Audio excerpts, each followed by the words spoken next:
Buenas tardes, se escucha así, ¿no?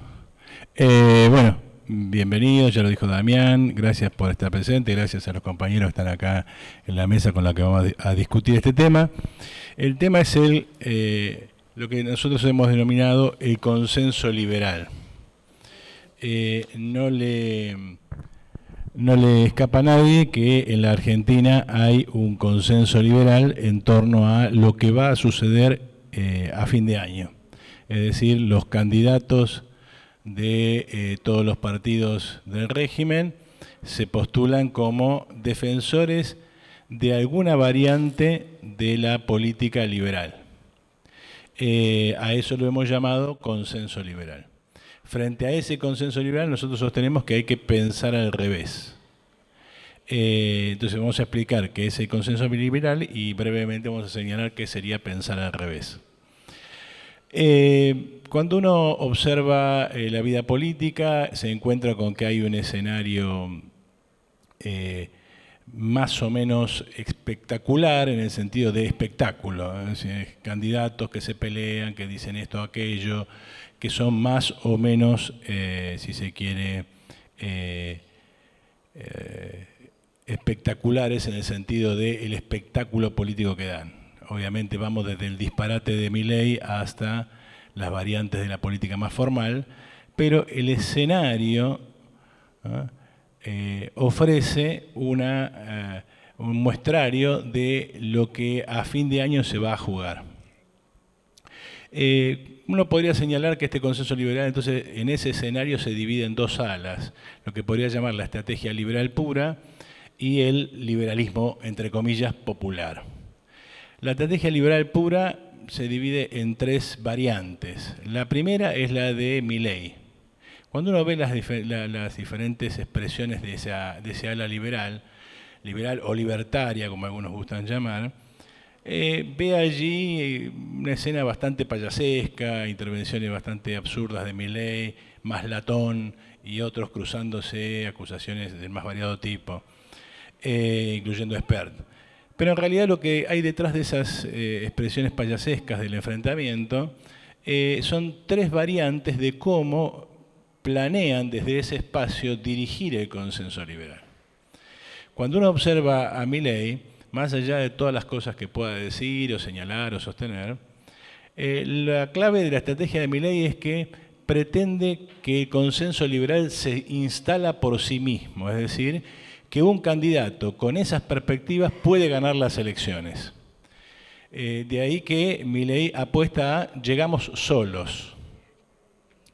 La discusión con gente como Espert y López Murphy pasa por la creencia de esta variante de que no llegamos solos, es decir, no hay posibilidades de una llegada a la presidencia, a lugares de poder efectivo, corriendo solo como liberales, y por lo tanto hay que aliarse con otro espacio. Entonces, López Murphy o Espert, cuya creciente separación de Milei es cada vez más evidente, incluso últimamente se cruzan insultos mutuamente, vamos con el PRO. O sea, la idea es reforzar el ala, entre comillas, liberal, como si hubiera un ala que no lo fuera, del PRO. Y desde allí dentro impulsar la agenda liberal. Por último, existe el liberalismo peronista, es decir, el liberalismo que expresa gente como Maslatón y otros sectores ligados a él, que sostienen que las alianzas que el grupo Espert López Murphy plantea están equivocadas, que en la Argentina el consenso liberal no se puede instalar si no es a partir de un partido que sea capaz de imponer las reformas y bancar la situación crítica en términos sociales y políticos que esas reformas proponen. Dicho de otra manera, gente como Maslatón lo que está proponiendo es el retorno de Alzogaray, es decir, la estrategia por la cual Alzogaray llegó a posiciones de poder e impulsó el menemismo. En esa perspectiva, el candidato es Massa. La idea sería que la alianza correcta del liberalismo es apoyar a Massa para impulsar una segunda ola menemista basados en el aparato peronista como elemento de contención. Está claro que esta perspectiva cuenta con simpatías, incluso con más simpatías que las otras dos variantes, y la principal de las simpatías está en el propio imperialismo, es decir, tanto el Fondo Monetario como el gobierno de los Estados Unidos están jugados a la candidatura de Massa y por lo tanto están jugados a que el peronismo es, como en los 90, el canal de vehiculización del consenso liberal y el canal capaz de contener las consecuencias de ese consenso aplicado. Esta variante liberal pura entonces va por afuera, llegamos solos, o llegamos como fuerza ideológica dominante dentro de una coalición más amplia, capaz de ganar las elecciones, Milei y Spert con el PRO, junto por el Cambio, y el liberalismo peronista alentando la figura de Massa. Pero hay un liberalismo popular, es decir, hay gente que toma la agenda liberal, incluso repudiando la figura de López Murphy, repudiando la figura de Milei, pero encarnando claramente esas ideas. Ahí tenemos todo el ala radical que se debate entre sus halcones y sus palomas, Cornejo, Morales, Manes, Lustó, ¿no?, en busca de un programa que reproduzca las necesidades del consenso liberal sin necesidad de confesarlo.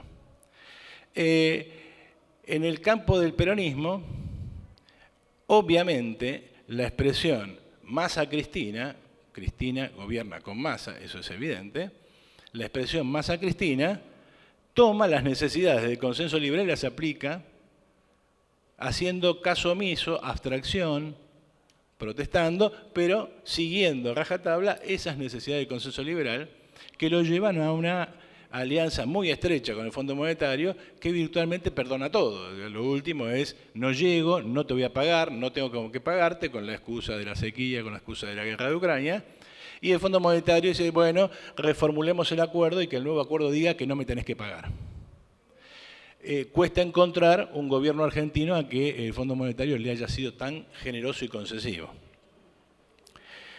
Algunos señalarán a Macri, bueno, no es una imagen muy favorable a lo que se supone que es un gobierno popular. Los primeros pasos de Guado de Pedro como candidato, como alguien que está pronto a ponerse el traje, van en el mismo sentido. No solamente es el kirchnerista que habla con los empresarios, sino que ahora busca una nueva alianza con el campo, y la alianza con el campo tiene un nombre, se llama retenciones. No hay alianza con el campo sin una baja de las retenciones, una política impositiva que revierta las tendencias a presionar sobre el campo. Obviamente, dentro del campo del liberalismo popular, llamo liberalismo popular a aquellos que pueden ganar elecciones, no necesariamente popular en el sentido de favorables a, sino los que pueden ir a las elecciones y hacerse votar. Obviamente está el PRO en dos alas, el ala más masista si se quiere, pero al mismo tiempo menos propensa a la acción inmediata, que es la Larreta. Larreta representa el Macri del primer tiempo, la idea de un consenso amplio de un 70% para aplicar reformas en un proceso paulatino de reformas. Y Bullrich, que es el Macri del segundo tiempo, la idea de hay que empezar con una avanzada profunda con este programa para poder llevar adelante y llevar hasta el final el programa. Fuera de esto queda poco y nada con posibilidades de poder. Es decir, fuera de esto queda poco y nada. Entre otras cosas porque estas dos alianzas, capaces de ganar elecciones, han ido absorbiendo a todo lo demás. Finalmente, el bipartidismo argentino es en realidad una especie de bifrantismo de todos de un lado y todos del otro. Es decir, todo lo que no está en un lado está en el otro, en el medio no hay nada. O fuera de eso no hay nada. De manera que lo que se enfrenta la sociedad argentina a fin del 2023 es a un triunfo seguro del consenso liberal. Toda la discusión no es si va a ganar el consenso liberal, sino cuál va a ser la estrategia inmediata, la forma de presentación y la forma en que tratarán de evitar que las consecuencias políticas de lo que piensan hacer se desplieguen como lucha social. O sea, acá no hay nada fuera del consenso liberal. ¿Cuál es la política económica del consenso liberal? Es decir, ¿qué es lo que piensa hacer este consenso? Insisto, con modulaciones, con formas diferentes, pero todos coincidiendo en el mismo programa. La política económica básicamente es, primero que nada, la profundización de la tasa de explotación lograda bajo los últimos 15 años en la Argentina. A nadie se le escapa que los últimos 15 años en Argentina corresponden a una caída profunda de los salarios, a un crecimiento del empleo en negro, de la población marginal, etcétera, etcétera, etcétera. Bueno, eso es evidente que no alcanza, por lo tanto, el consenso liberal no tiene por función producir eso, eso ya está. No es que la Argentina es un país, digamos, es Suecia a la cual van a someter a una latinoamericanización para hacer que el capitalismo recupere su tasa de ganancia, entre comillas, normal. No, es un país que viene de 15 años de ajustes sucesivos. Y esos 15 años de ajustes sucesivos son claramente un punto bajo desde el cual el consenso liberal busca bajar, no subir. Básicamente el consenso liberal lo que propone, lo voy a decir de una manera que, digamos, la imagen tal vez no es buena por las connotaciones que tiene, pero es clara y es el lenguaje que se usa en la Argentina. Se trata de blanquear la economía por la vía de, entre comillas, negrear lo blanco. Es decir, no por la vía de poner en condiciones de la mejor capa de la clase obrera, es decir, los asalariados registrados en blanco, sino por llevar a toda la clase obrera a las condiciones del asalariado en negro. Por eso, lo primero que tiene este consenso liberal por delante es la idea de eliminar todas las barreras jurídicas que frenen el aumento de la tasa de explotación. Eso significa, básicamente, una serie de reformas que voy a enumerar después. Junto con esta eliminación de las barreras jurídicas para permitir que toda la economía argentina funcione como el sector no registrado, es decir, sin sindicatos, sin convenios colectivos, sin capacidad de defensa, sin obra social, sin nada, en la forma que tiene que existir la clase obrera, entre comillas, en negro. Obviamente detrás de esto hay un nuevo proceso de concentración y centralización del capital que va a llevar a la destrucción de enorme cantidad de empresas que por lo general son las que toman más mano de obra, por lo tanto a una expansión enorme de la desocupación, y todo esto va ligado a un alineamiento automático con los Estados Unidos. No es casualidad que quien corporiza hoy el consenso liberal, Sergio Massa, sea, digamos, el elegido del imperio. ¿Cuáles son los instrumentos de la política del consenso liberal? O sea, lo que piensan hacer, y esto figura en todas las plataformas, incluso aunque no lo digan, porque hay muchas de estas cosas que no se pueden decir. La primera, y el caballito de batalla en el cual coinciden prácticamente todos, es la reforma laboral. Poder despedir cuando se quiera y las mismas condiciones del trabajador en negro para los actuales trabajadores en blanco. Dicho de otra manera, no quedarían trabajadores en negro, no porque se hubiera eliminado el trabajo en negro, sino porque todos tienen ahora esa condición. Una reforma jubilatoria, que en principio es no te jubiles nunca, es decir, la elevación del nivel de jubilación, de la fecha jubilatoria. Y en ciernes, habría que verlo, ¿no?, el retorno de las AFJP, bajo ese nombre o bajo otra forma, porque es evidente que el sistema jubilatorio que va a quedar después de estas reformas no sirve a aquellos perceptores de ingresos muy altos con los cuales es probable que alguna ley adecúe la posibilidad de algo parecido a las AFJP para ciertos sectores de ingresos. Una reforma del aparato del Estado, eliminación de empleos estatales, muy claramente. Obviamente hay algunos que se animan a decirlo. Esper claramente dice hay que echar 2 millones de empleados del Estado. Sí, ya terminó. Pero también la privatización de lo poco que pueda quedar. Digamos, está en boca de todos que algo hay que hacer con aerolíneas y también otros, digamos, fenómenos como Astilleros Río Santiago, etcétera, etcétera. Una reforma impositiva, pero no una reforma impositiva del estilo de ahora van a tributar los que pueden, sino exactamente al revés. Ahora van a tributar más los que no pueden. Esto puede hacerse en forma directa o en forma indirecta. La forma indirecta es sencilla. Finalmente se les va a permitir a los patrones no pagar los 160 impuestos que gente como Lacha Lázari, digamos, hace gala todos los días en La Nación Más o alguno de esos canales. Es decir, se va a traducir en más ajuste estatal porque esa falta de impuestos va a significar un déficit estatal mayor.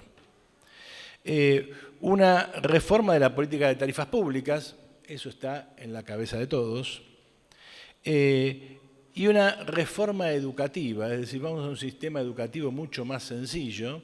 Si se quiere, por estos días está sobre la mesa, la clave es la reforma educativa de Ciudad de Buenos Aires y la famosa educación de adultos por Internet.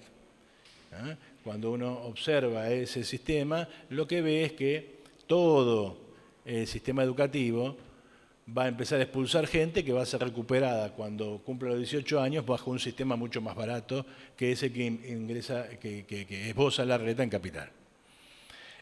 Todo esto tiene por función sacarse de encima del Estado los problemas sociales que la Argentina tiene. Podemos hablar bastante más sobre esto, no nos queda mucho tiempo. Hay todo un problema de salud, hay un problema de obras sociales que también tiene que ver y va a ser atacado con esta lógica. Hay una falsa oposición al consenso liberal. Digo falsa no porque no se oponga al sistema liberal o consenso liberal,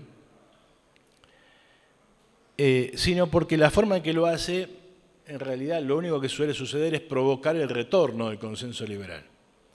Una es la política de gastar sin sustento, es decir, una política que, entre comillas, privilegia el consumo sin ningún sustento material. Por ejemplo, podemos dar 2 ejemplos, la idea de jubilar a todo el mundo, haya o no hecho aportes, y constituir un sistema jubilatorio que es básicamente algo distinto de un sistema jubilatorio. Hoy día se jubila a gente a la que se le paga una miseria, el equivalente de un plan social o algo más. Esa gente obviamente no puede vivir de la jubilación, con lo cual en realidad no es que está activo y deja de trabajar, va a tener que seguir haciendo changas, va a tener que seguir trabajando, con lo cual la jubilación en realidad es un subsidio a la pobreza. Las tarifas. Es evidente de que si no hay una política energética coherente, por mecanismos de mercado o por mecanismos fuera del mercado, simplemente reprimir tarifas es una forma de hacer explotar el globo por otro lado, es decir, por la vía del déficit fiscal o lo que sea. Finalmente, en este esquema actual, el Estado termina subsidiando a empresas que no invierten y que simplemente son titulares de algo sobre lo cual no ponen un peso.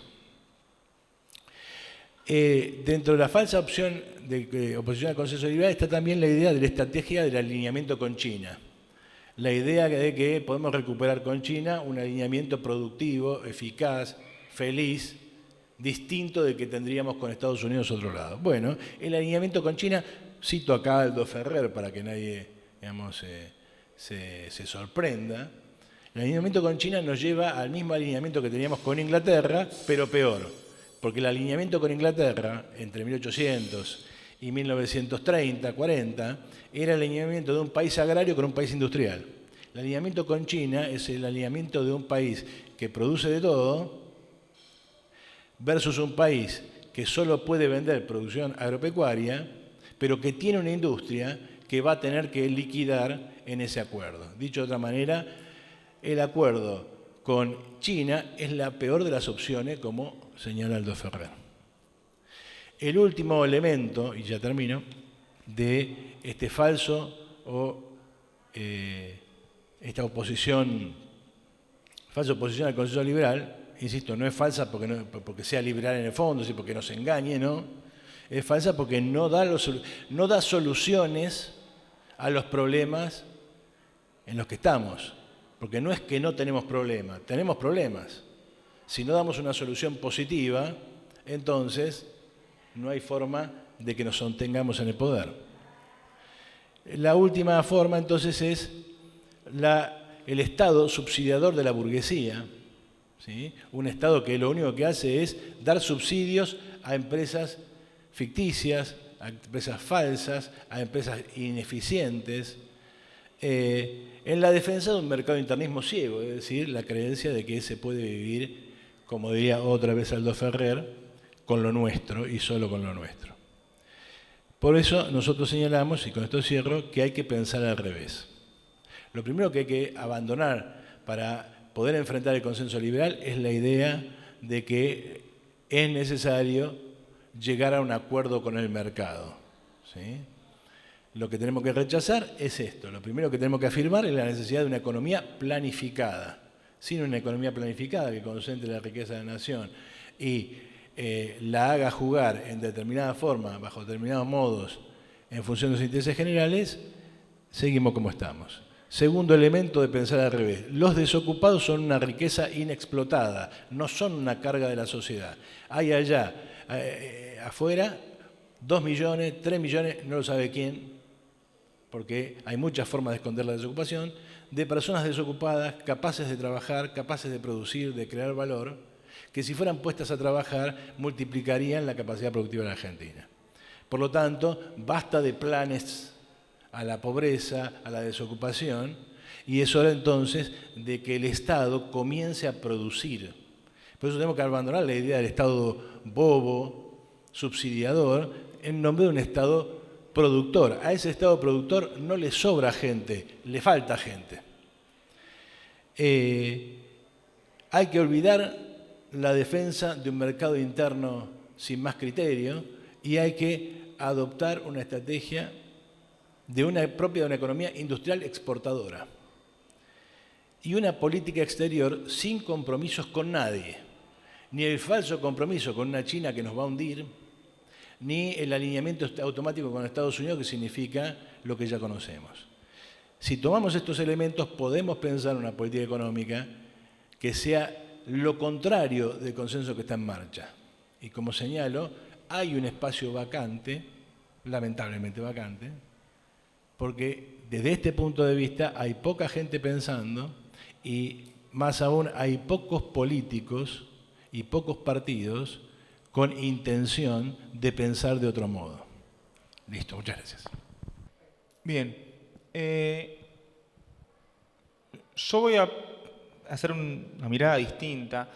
Mi idea de la presentación de hoy, primero, obviamente, agradecer la invitación a los organizadores y celebrar la realización de este tipo de espacios de discusión y de debates que intenten articular la dimensión teórica. Nosotros, bueno, venimos de la academia con la elaboración de propuestas sobre la coyuntura política. Me parece que esa iniciativa siempre es para celebrar, así que en ese sentido vaya mi agradecimiento y mi felicitación a quienes han organizado esta jornada.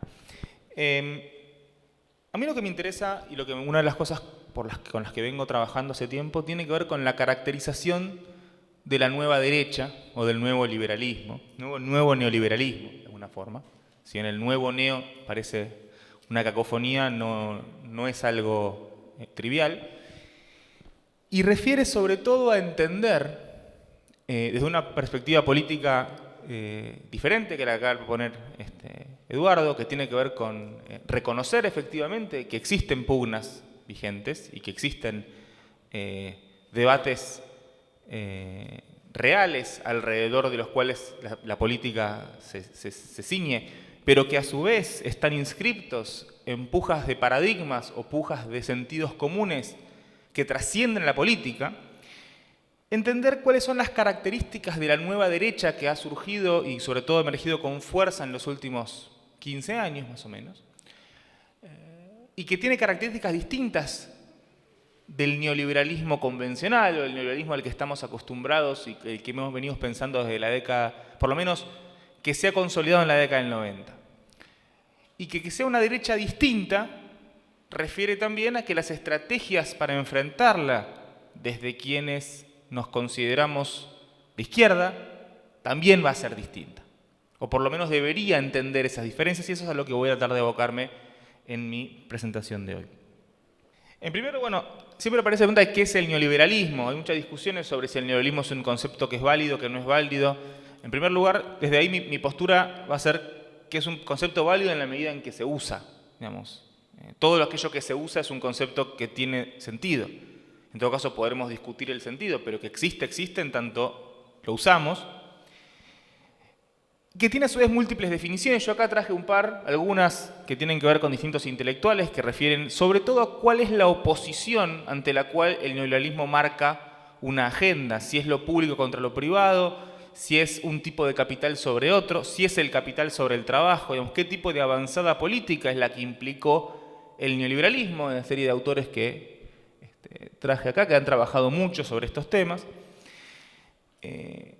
Pero yo me voy a quedar principalmente con otros autores, que están en la siguiente diapositiva, que tienen que ver principalmente con pensar al neoliberalismo como una forma de posicionar determinados criterios y determinados principios por encima de otros, como una agenda que va a no pensarla tanto como un tipo de reivindicación de cierto sector o ciertas personas respecto de otras, sino como un tipo de discurso que se impone e impone ciertos criterios ante los cuales todos tenemos que responder. Más allá de que existen fuerzas políticas que imponen el neoliberalismo y otras que en todo caso lo han rechazado, mi idea es entender que hay ciertos criterios legitimantes de la actividad política y de la economía también, que a partir del neoliberalismo pasan a tener determinada legitimidad distinta y que eso va a hacer algo que trascienda a los distintos espacios políticos. Y por eso el marco que me interesa a mí tiene que ver con los autores que están acá mencionados y que, principalmente con los últimos, principalmente con lo que vienen trabajando Rebecca Leigh, Philip Mirowski, Dieter Plehve, respecto de entender un neoliberalismo que ensalza la figura de la competencia como principal criterio legitimador de la acción, y entender que este es un criterio que se ha estado imponiendo en el mundo desde los años 70, pero avanzamos. Tiene una dimensión histórico-política fuerte, es en su situación originaria, desde los años 70, que es efectivamente un conjunto de premisas que tuvieron anclaje en determinados sectores con la pretensión de generalización que consiguieron, y que tuvieron sus enemigos. Y que entonces el neoliberalismo, para imponerse como paradigma, tuvo que hacerlo enfrentando al paradigma anterior y enfrentando a aquellos sectores que sostenían el paradigma anterior. Sectores que eventualmente fueron siendo derrotados. Y esa dimensión histórico-política del neoliberalismo tiene diferentes dimensiones y tiene diferentes actores en diferentes geografías. Y entonces, no es lo mismo el neoliberalismo que embate contra el estado de bienestar europeo, no es lo mismo el neoliberalismo que embate contra los protoestados de bienestar latinoamericanos o contra los modelos de industrialización sustitutiva de América Latina, y no es lo mismo el neoliberalismo que embate principalmente de forma discursiva contra los socialismos reales. Y entonces tenemos que entender que ese neoliberalismo que se nos presenta como universal, y que se presenta a sí mismo como universal, embate de forma distinta frente a distintas cosas, y entonces lo que tenemos acá son distintas características ideales, típicas, ¿sí? Obviamente discutibles, de los estados de bienestar europeos y de los desarrollismos latinoamericanos, donde encontramos algunas diferencias importantes que tienen que ver con las restricciones propias de los modelos de desarrollo latinoamericanos, que tienen que ver con las inconsistencias o las dificultades de esos procesos. En particular, de toda esta lista de elementos, me quedo con un par que me parece relevantes marcar. El neoliberalismo en Europa es un neoliberalismo que se dio sin poner en juego la institucionalidad democrática. Sobre la base de estados democráticos, o sobre regímenes democráticos, se dio sobre la base de institucionalidades democráticas. En América Latina no. En América Latina el liberalismo entró en... se cimentó sobre regímenes democráticos inestables, autoritarismos débiles o incluso dictaduras sangrientas, como en el caso argentino, pero manifestando, a su vez, una voracidad distinta, en tanto se trata de actores distintos. En particular, lo más interesante para mí de esto es entender que la economía latinoamericana ante la cual el neoliberalismo arribó en los años 70 y 80 es una estructura heterogénea, profundamente heterogénea, mientras que las estructuras en Europa no eran heterogéneas. En Europa el problema eran los salarios demasiado altos. En Europa el neoliberalismo intenta derribar instituciones como forma de limar el poder sindical, principalmente, para maximizar las ganancias. En América Latina el problema no es tanto el salario alto, sino el salario heterogéneo. Y los espacios de poder que van a enfrentarse van a ser también distintos. Pasamos por favor a la siguiente. Voy a tratar de ser rápido en esta parte. Entonces, ¿cuáles son las críticas? El neoliberalismo, ¿qué es lo que hace contra cada uno de esos estados de bienestar? ¿Qué cosas tiene que hacer? Y bueno, y entendemos que claramente hay que incentivar la competencia, hay que desarmar las estructuras oxidadas de la protección social, que es necesario, y eso es un punto importante, el neoliberalismo, tanto en América Latina como en Europa, se propuso heterogeneizar más a las sociedades. Se propuso entender que la sociedad homogénea era un problema, lo cual en América Latina ya era heterogénea, pero aún era problemático ese nivel de heterogeneidad y se necesitaba hacerla aún más heterogénea. Porque a su vez es importante resaltar que tanto los desarrollismos latinoamericanos, incluso en sus fases autoritarias, como los estados de bienestar europeos, planteaban de algún modo, de alguna forma, una utopía de sociedad homogénea. Si hacemos esta pregunta, si estamos en una jornada que quiere pensar a 30 años, si hacíamos esa pregunta en 1960 y se preguntaban los distintos intelectuales y sobre todo intelectuales orgánicos de 1960, ¿qué iba a ser el mundo en 1990? ¿Qué se esperaba del futuro? Se esperaba una sociedad relativamente homogénea, se auguraba una sociedad homogénea. Es más, se auguraba una sociedad en la que la tecnología iba a romper cualquier tipo de conflicto. Yo tuve la oportunidad de trabajar mucho, yo trabajé mucho con la cuestión de las reformas jubilatorias y hay documentos de la década del 60 donde se plantea que el principal problema jubilatorio es que no existen computadoras para procesar las fichas de los aportes, que una vez que se resuelva eso se iba a resolver todo. Que una vez que tengamos tecnología, la burocracia iba a desaparecer como problema y la eficiencia iba a llevarnos a una sociedad muy feliz. Esta idea de la solución técnica al conflicto social estaba presente. En todo caso, deja de estar presente hacia los años 60-70, pero me parece que es un punto importante para resaltar que el neoliberalismo de los años 70, 80, 90 se opone a las utopías de una sociedad con pretensiones de homogeneidad, en todo tipo. Es más, y esto es un punto que vale la pena resaltar, la homogeneidad social planteada en las utopías de los años 60 no es solamente una homogeneidad en términos económicos, en términos de una clase media como familia tipo que exprese la unidad de lo económico, sino que también está pensada en otros términos, no solamente económicos. Es la homogeneidad familiar, es la homogeneidad de las formas de consumo, es la homogeneidad que en cierto sentido impide, por ejemplo, o ha impedido bastante el desarrollo del trabajo de las mujeres o de la diversidad sexual o un montón de elementos que estaban constreñidos, entre otras cosas, por estas utopías homogeneizadoras que regían. De hecho, el neoliberalismo en ese sentido abre la puerta a la diversidad, en el sentido de que, bueno, ahora está permitido ser diferente, ahora ese ser diferente, hacete cargo de querer ser diferente y que nadie te ayude. Seguimos, por favor. Esta es la cronología de la avanzada neoliberal. Una cronología que, como vemos, tiene en América Latina y Europa tiempos distintos, temporalidades distintas. En América Latina, ante la crisis de la ISI, ante las crisis de la ISI, hay una avanzada neoliberal autoritaria ante la cual tenemos un debate historiográfico para mí de los más interesantes de la Argentina, que tiene que ver con la pregunta acerca de si la ISI se cayó sola o la tumbaron. ¿Sí? Una pregunta que se ha abordado desde muchas dimensiones. Quiere decir, si el modelo económico vigente en la Argentina en 1975 era un modelo insostenible, y entonces la dictadura lo que vino a hacer fue a terminar con algo que, digamos, dar el tiro de gracia a algo que estaba muriendo y habilitar la posibilidad, a partir de la represión, de que de un modelo nuevo pueda funcionar sobre las cenizas de lo que ya se estaba cayendo, o si por el contrario la dictadura lo que vino a hacer es a romper un modelo que tenía posibilidad de avanzar. Quiere decir, si la dictadura efectivamente fue un proyecto para transformar la economía para hacer un cambio de paradigma de un paradigma que funcionaba. Esa pregunta, que ha tomado diferentes formas, a la salida de la dictadura y hasta los años 2000, básicamente la única respuesta existente en la historiografía fue la primera. Fue la idea de que el modelo del hincapié en que el modelo estaba perdido.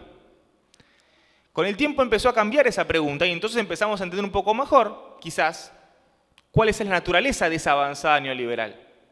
¿Vino a hacer algo o si no lo hacía, se caía por decantación? Porque la lectura de los 90 es claramente una lectura de la decantación, diciendo, bueno, esto no hacía falta, en realidad podíamos hacer las cosas por las buenas sin ningún tipo de terrorismo de Estado. Y eso es lo que está también en discusión. Ahora bien, en América Latina entonces lo que tenemos es una crisis económica fuerte en los años 80, que es la consecuencia de esta avanzada neoliberal autoritaria, pero a su vez, y de otras cosas obviamente, pero a su vez es una consecuencia que se le termina achacando al modelo industrial. Si uno ve la década perdida de los 80, aparece fuertemente asignada como que esto es la demostración de que la ISI no va más, cuando en muchos casos las consecuencias, las causas de eso tienen que ver principalmente, por lo menos en el caso argentino, con el bestial endeudamiento externo de la dictadura militar. Y entonces el neoliberalismo se consolida en democracia, principalmente con la posibilidad de dar respuesta a esa crisis de los 80. En los 90 el neoliberalismo triunfa y se consolida de manera institucional, de manera democrática, porque se propone dar respuestas a la crisis de los 80 que supuestamente el modelo industrial no había podido dar. En Europa, por el contrario, hay una larga crisis del estado de bienestar, donde las reformas neoliberales se dan en los años 80 también, pero de una forma mucho más paulatina y sin esta doble temporalidad que tenemos en Argentina y en otros países latinoamericanos. Con lo cual está claro que los momentos avanzados han sido distintos. Uno más, por favor. Entramos ahora a la parte que más me interesa a mí, que es, bueno, ¿qué pasó después? Porque efectivamente en la primera década del siglo XXI tuvimos una especie de algo diferente al neoliberalismo, por lo menos intentos de salir sobre eso. El posneoliberalismo, el neodesarrollismo, la ola rosada, ¿bien? El ciclo de impugnaciones al neoliberalismo, son títulos de formas de nombrar lo que pasó del 2000 al 2010, o del 2005 al 2010 por distintos intelectuales, como una agenda que efectivamente se propuso discutirle al neoliberalismo, de alguna forma, discutirle. Y es evidente que eso sucedió, que se dio esa discusión. Y lo que yo quiero plantear como fuerte, paso una más, como elemento central, es que eso que se propuso, ese nuevo desarrollismo, neodesarrollismo, posneoliberalismo, lo que hagamos, es estructuralmente distinto al viejo desarrollismo. Quiere decir, eso que entró en agenda, que no se llegó a consolidar, pero que estuvo en agenda como impugnación al neoliberalismo en los años 2000, no es volver a los años 70. Y no lo es por muchas razones, pero principalmente por dos, conectadas entre sí. La primera, porque en lo económico se trata de proyectos mucho menos ambiciosos, o en todo caso por el reconocimiento de la irresoluble heterogeneidad social. Los procesos económicos, y en particular los que no expresaron una vía al socialismo, como el caso de Bolivia o el de Venezuela, principalmente me refiero a Argentina, Brasil, Uruguay, ¿sí? Los procesos del PT y del kirchnerismo en general tuvieron como expresión una impugnación abierta al neoliberalismo, muy clara, pero sin volver a la utopía de la sociedad homogénea. ¿Por qué? Porque eso no se puede. Porque sea por incapacidad política, por insuficiencia de poder, o sea por otras razones, no estaban dadas las condiciones para pensar una sociedad de iguales. Y por eso el término que aparece fuertemente ahí es el de la inclusión social. Inclusión social quiere decir todos adentro, pero no necesariamente todos iguales. Y entonces, el modelo postneoliberal va a ser un modelo que impugna el neoliberalismo desde la inclusión, pero no desde la igualdad. Y esto tiene una segunda dimensión que para mí es fundamental para pensar la política, que es que este abandono de la homogeneidad como bandera o como norte abre la puerta a las agendas de la diversidad. El hecho de que abandonemos, sea por las malas, la búsqueda de la homogeneidad, porque no vamos a poder romper los patrones estructurales no solo de un país, de un mundo que es cada vez más desigual. Entonces, llegar a una sociedad igualitaria va a ser imposible, entonces resignamos eso, y lo que por lo menos queremos hacer es que a nadie le falte plato de comida. Esa apertura a la heterogeneidad, ese reconocimiento intrínseco de la heterogeneidad intrínseca, abre la puerta a la diversidad. Abre la puerta a que, bueno, podemos habilitar entonces discusiones sobre la diversidad sexual. Podemos ser los procesos que reconozcan los derechos de los pueblos originarios. Podemos abrir la puerta también a las múltiples luchas sociales que son históricas, que son de larga data y que habían quedado subsumidas a los grandes temas. Entonces, en ese sentido, estos procesos van a ser los procesos que reconozcan esa diversidad. El ejemplo más concreto es el Estado Plurinacional de Bolivia, en el reconocimiento de lo plurinacional, algo que fracasó en el intento constitucional de Chile el año pasado. Y en ese sentido es que estos esquemas distintos, si bien ambos son enemigos del neoliberalismo de alguna forma, pero son diferentes, ¿sí? El viejo desarrollismo y el postneoliberalismo son distintos respecto de sus instrumentos, respecto del mundo en el que viven y respecto de sus estrategias. Nos lleva entonces paso a la siguiente, que la nueva derecha que aparece luego de la crisis del 2008, que es una nueva derecha que se encarna en las transformaciones de las redes sociales, en recuperación de lecturas viejas, pero que se monta sobre nuevas tecnologías que le permiten difundir información de cierta manera, en el concepto de fake news, que es un concepto raro porque para nosotros siempre las news fueron fake, pero ahora todo el mundo lo dice. Este nuevo neoliberalismo no se opone a la vieja búsqueda de la homogeneidad. Este nuevo neoliberalismo, que se expresa tanto en expresiones de la extrema derecha, que señalaba Eduardo antes, como en expresiones de la derecha tradicional, que se ven tentadas, es un nuevo neoliberalismo que va a atentar contra la heterogeneidad. Va a ser un nuevo neoliberalismo que va a tener como principal agenda el rechazo a las políticas de igualdad, el rechazo a la diversidad en un sentido amplio. Lo tuvimos ayer a Rodríguez Larreta en un programa de radio diciendo que si es presidente va a cerrar el Ministerio de la Mujer. ¿Eso qué es? Es tomar ese discurso que entiende que el gran problema de la actualidad es la demasiada heterogeneidad, demasiada diversidad, y el eje en ese lugar. Entonces, última diapositiva, tenemos un nuevo neoliberalismo que se alía con espacios que otrora parecían ajenos. Se alía con los evangélicos, se pone en agenda contra la educación sexual. Tenemos un nuevo liberalismo que se pone en un lugar en el que está abrazando elementos autoritarios, no del autoritarismo de los 70, que lo que hacía era pretender romper a los sindicatos, sino de un autoritarismo que lo que quiere hacer es que pretende imponer ideas morales, que pretende avanzar en una cruzada moral. Una más. Y entonces, el problema que tenemos, ¿cuál es? Que este nuevo neoliberalismo tiene una agenda que se propone contrasistema, antisistema, se propone rebelde. Se propone transformadora. Tenemos una agenda que dice que el sistema es la protección de la diversidad, pero que entonces lo que hay que hacer es avanzar desde la rebeldía y desde la insurrección contra ese sistema, contra esa casta o contra todo eso. Y ahí tenemos un desafío nosotros, quienes somos de izquierda, que es recuperar la hegemonía de la rebeldía. Quiere decir, recuperar la idea de que no, de que el sistema en realidad está descrito hace mucho, se llama capitalismo, que toma diversas formas y que entonces lo que tenemos que hacer es enmarcar claramente en qué sentido estas nuevas derechas no son otra cosa que un intento de expresión defensiva, en todo caso, del neoliberalismo, pero no podemos hacernos distraídos y dejar pasar estos fenómenos porque son relevantes y están pasando en todos lados.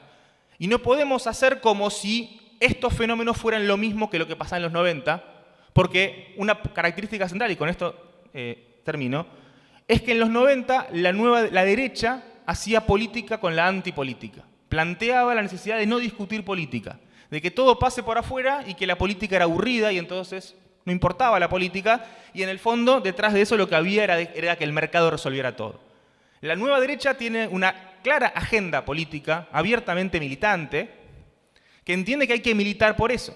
Bueno, en ese sentido me parece, y sobre todo tiene fuerte llegada con la juventud. Me parece a mí que no podemos distraernos de esto que está sucediendo, que no es lo mismo, por lo menos en términos estratégicos, y que entonces tiene sentido avanzar en estrategias superadoras. Muchas gracias.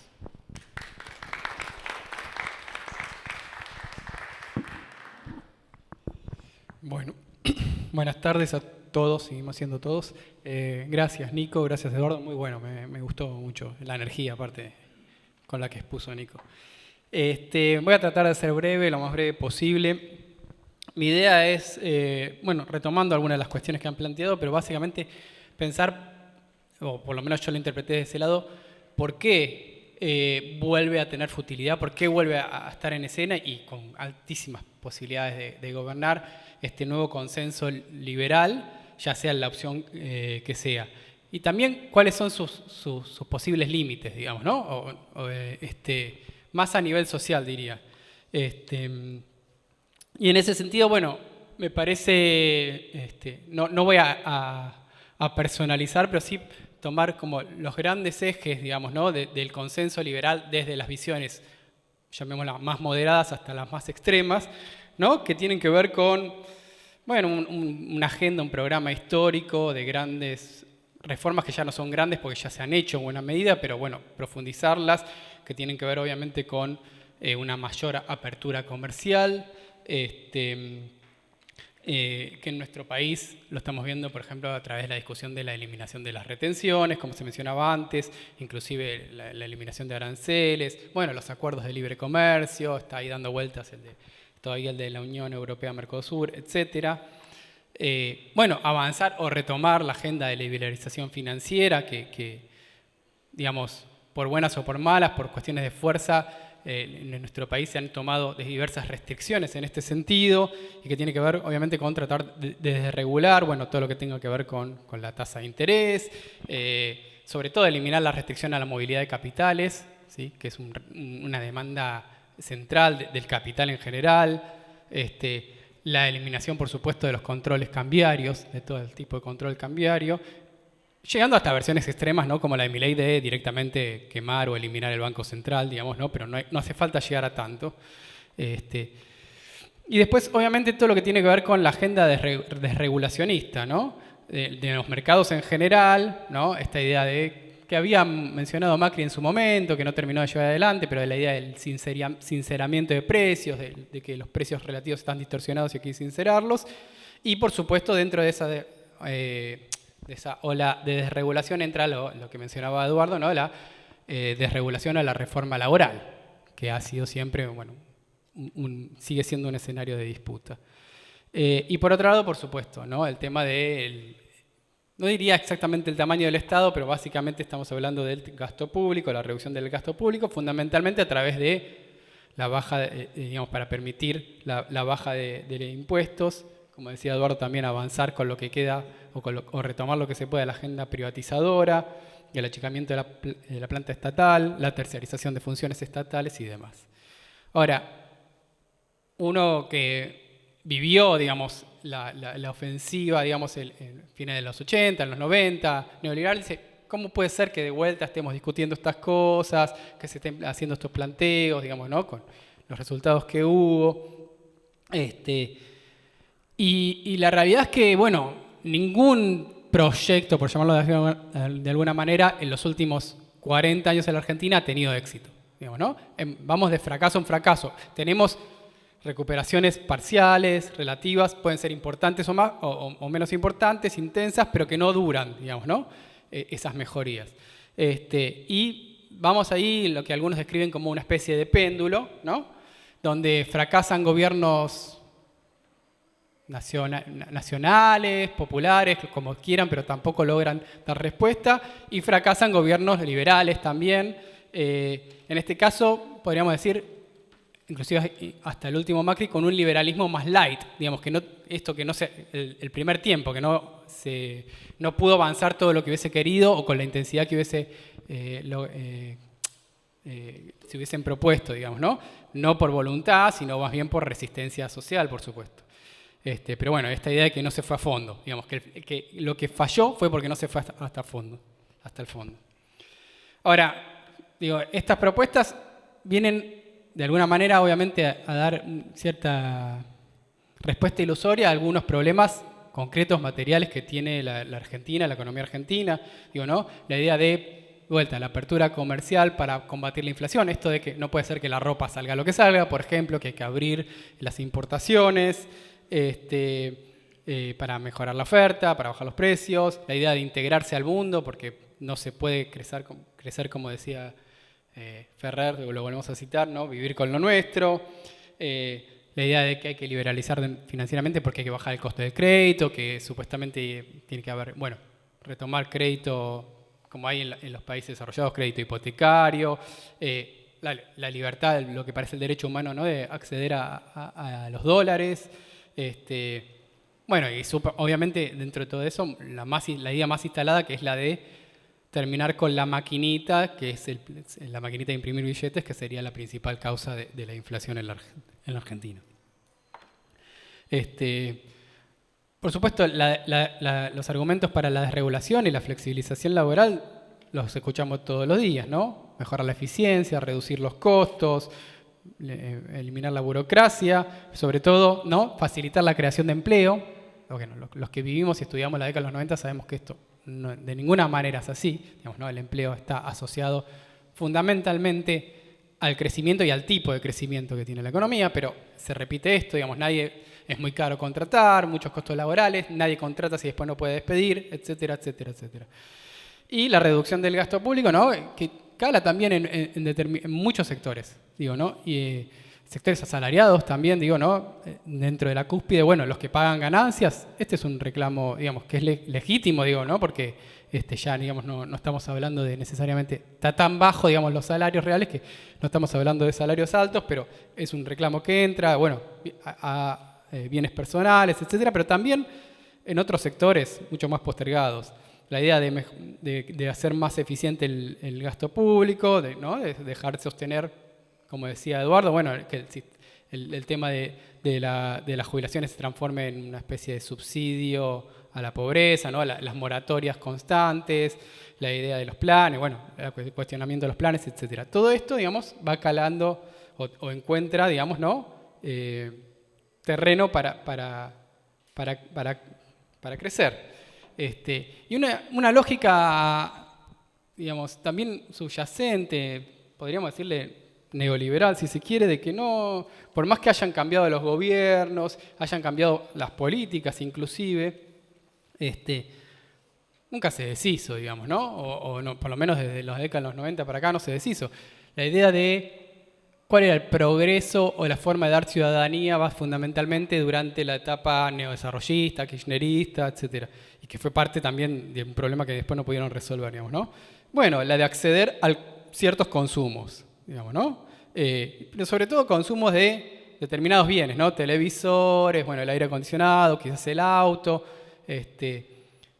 y mucho más rezagado otras demandas, digamos, más, o bienes sociales y comunitarios que tienen que ver con salud, educación, etc.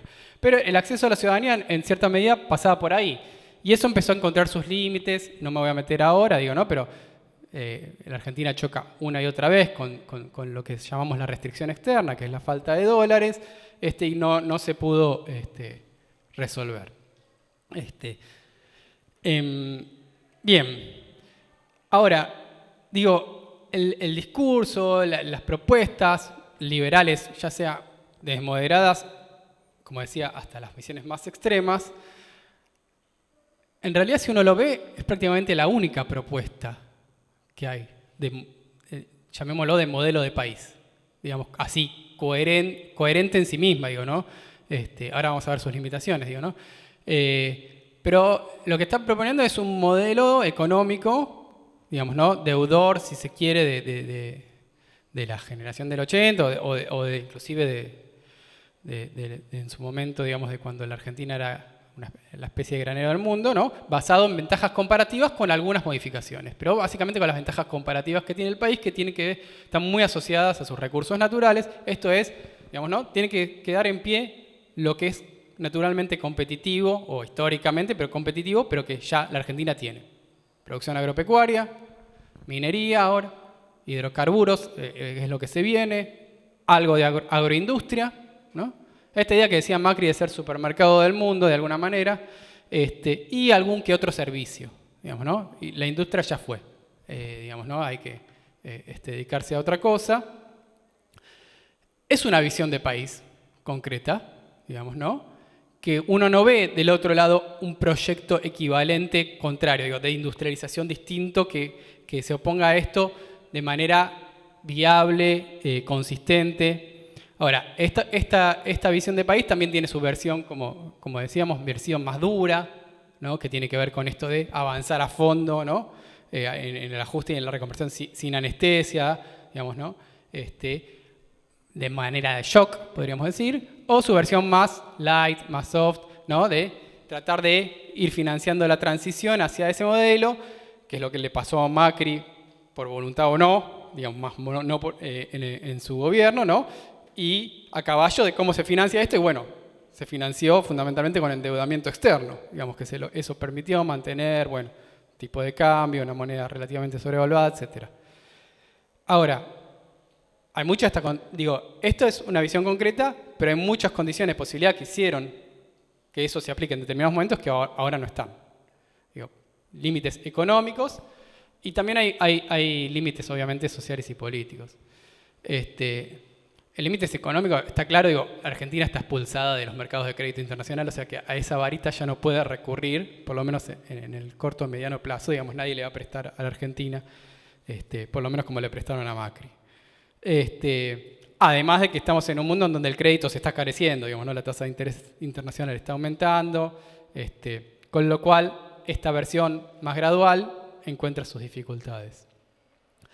La Argentina tampoco tiene inversiones extranjeras significativas, ni las tuvo, ni las va a tener en el corto plazo, porque salvo en algunos sectores muy específicos, que pueden ser hidrocarburos, minería, no tiene ventajas comparativas en otros sectores.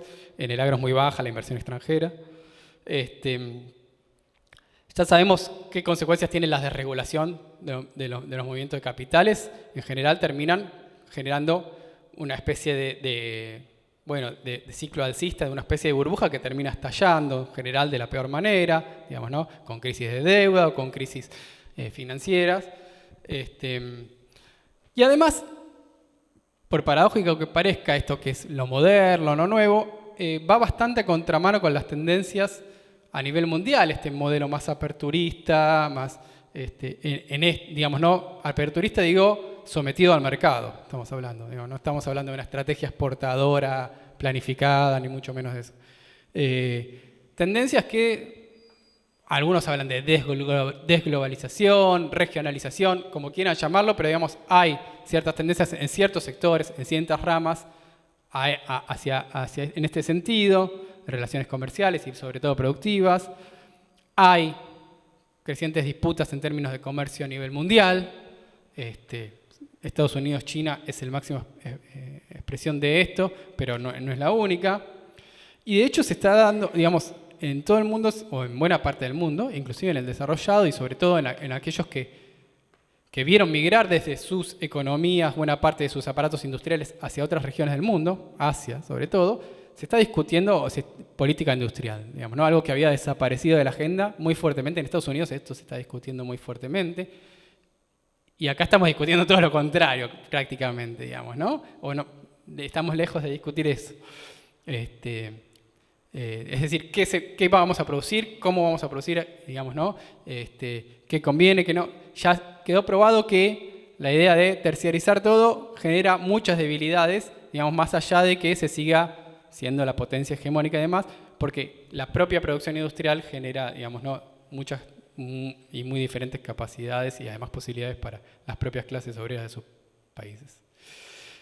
Y además están los límites sociales y políticos, ¿no? Está claro, digo, un modelo así, basado en estos sectores, bueno, de vuelta. Citemos, parece que está presente el espíritu de Ferrer, digo, ¿no? Pero deja 2/3 de la población afuera, básicamente, digamos, ¿no? Implica una expansión de la ya abultadísima sobrepoblación, lo que se llama la desocupación, digamos, ¿no? La sobrepoblación obrera relativa, y de buena parte de los que quedan ocupados, un aumento de la superexplotación del trabajo, digamos, ¿no? Porque, digamos, si quieren mantener el trabajo en condiciones de baja productividad, digamos, en sectores que no son estos los que están enganchados al mercado mundial, estos pocos que mencionamos, bueno, lo van a tener que hacer a costa de salarios peores todavía, de miseria, digamos, ¿no? Tipo, bueno, sweatshops y demás. Y esto obviamente es un combo social explosivo. Y bueno, en la Argentina tenemos bastante historia de crisis y de explosiones en este sentido. Y además también hay otras tradiciones que todavía se mantienen fuertes, digamos, ¿no? Todavía en la sociedad argentina es muy fuerte, por lo menos en un sector muy importante, digamos, ¿no? de la valoración de la educación pública, de la salud pública, que no es tan fácil arrasar con eso de un día para otro, digamos. Por lo menos sin una gran crisis, sin un gran shock, digamos, ¿no? Como quizás hubo en los 90, que tampoco se terminó de avanzar sobre eso, digamos, ¿no? Pero no es tan fácil. Y por supuesto también con la resistencia, todavía en algunos casos más, en otros más, pero la resistencia sindical a la pérdida de los derechos laborales. Entonces, en ese sentido digo también, si bien hay un proyecto ahí, uno ve un proyecto liberal, bueno, nada garantiza, mucho menos, su consecución y su éxito. Ahora, tampoco, para llamarlo de alguna manera, las alternativas populistas que estamos viendo parecen tener alguna llave de salida a esta decadencia que mencionaba Eduardo al principio, digamos, ¿no? Estas experiencias neodesarrollistas, etcétera, en determinados contextos han permitido cierta redistribución del ingreso, ¿sí? Pero sin trastocar las bases fundamentales de lo que llamamos el modo de acumulación, digamos, ¿no? Sin modificar esencialmente el perfil productivo y de inserción internacional que tiene la Argentina. Y esto tiene que ver con, más allá de las voluntades o no, puede ser que hubiese existido la voluntad o no, con las relaciones de fuerza a nivel internacional, digamos, con la situación de debilidad y dependencia en la que se encuentra la Argentina, pero también con las relaciones de fuerza a nivel doméstico y sobre todo, y en esto quiero hacer hincapié y con esto voy a ir cerrando, ¿no? Se sustentan, o estas visiones más nacionales populares se buscan sustentar en un sujeto que no existe como tal, ¿sí? O sea, no es que no hay individuos que cumplan ese rol, pero digo, la idea de apelar a una especie de alianza entre la clase obrera y una burguesía nacional, mercado internista, bueno, más allá de si existió o no, si tuvo su efectividad durante, digamos, a mediados del siglo XX, hoy menos que menos, digamos, porque esa burguesía nacional como tal no existe, ¿sí? Digamos, ¿no? Sí, hay pymes, hay grandes empresas nacionales, sí, pero las grandes empresas nacionales no tienen nada que ver con lo que uno pensaría, digamos, o no tienen por lo menos ningún proyecto alternativo al que se plantea en esta edición del trabajo, que es reforzado por también las empresas transnacionales, digamos, ¿no? ¿Qué hacen las grandes empresas nacionales? Bueno, básicamente invierten no sé si hacemos preguntas al final, ¿no? ¿Qué hacen? Bueno, básicamente o invierten en los sectores en donde tienen ventajas comparativas como el resto, o al amparo del Estado logran algún tipo de nicho. Invierten hasta ahí, digo, el grueso de la fuga de capitales que sufre la Argentina históricamente hace años, no solo está protagonizada por empresas multinacionales que remiten utilidades y demás, está protagonizada fundamentalmente por los grupos económicos locales. Entonces digo, le falta una pata a la alianza populista, además de que también la clase obrera se ha modificado, digamos, ¿no? Pero le falta esa pata, y por lo tanto, digo, uno podría quizás, y retomando también algo que había dicho Eduardo, pensar, ¿no?, en este escenario de disputa hegemónica entre Estados Unidos, China, que se pueden abrir quizás algunas fisuras, no sé, algún tipo de desenganche, algún tipo de espacio, pero la realidad es que no hay un sujeto nacional en Argentina que esté proyectando una alternativa a esta alternativa liberal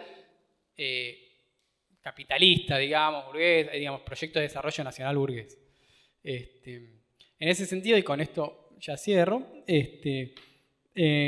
bueno, perdón por es mi pesimismo de la razón y les dejo el optimismo de la voluntad a ustedes, ¿no? Pero digo, estamos en una situación, en esta situación que vive la Argentina entre estancamiento y decadencia, digamos, ¿no? En donde, en la medida en que, digamos, me parece, digamos, no se construya un Estado un Estado bajo otros intereses, digamos, ¿no?, bajo la dirección de sectores populares para transformar efectivamente este modo de acumulación en otro sentido, que me parece que no está en el horizonte digamos, de las versiones nacional desarrollistas hoy, digamos, planteado así. Bueno, en el mejor de los casos estamos condenados al estancamiento, a resistir, digamos, la ofensiva neoliberal o liberal, digamos, ¿no?, a no seguir cayendo. Y en el peor de los casos a que nos pasen por encima, digamos, ¿no? Que es una posibilidad también. Bueno, perdón por cerrar tan arriba. Pero...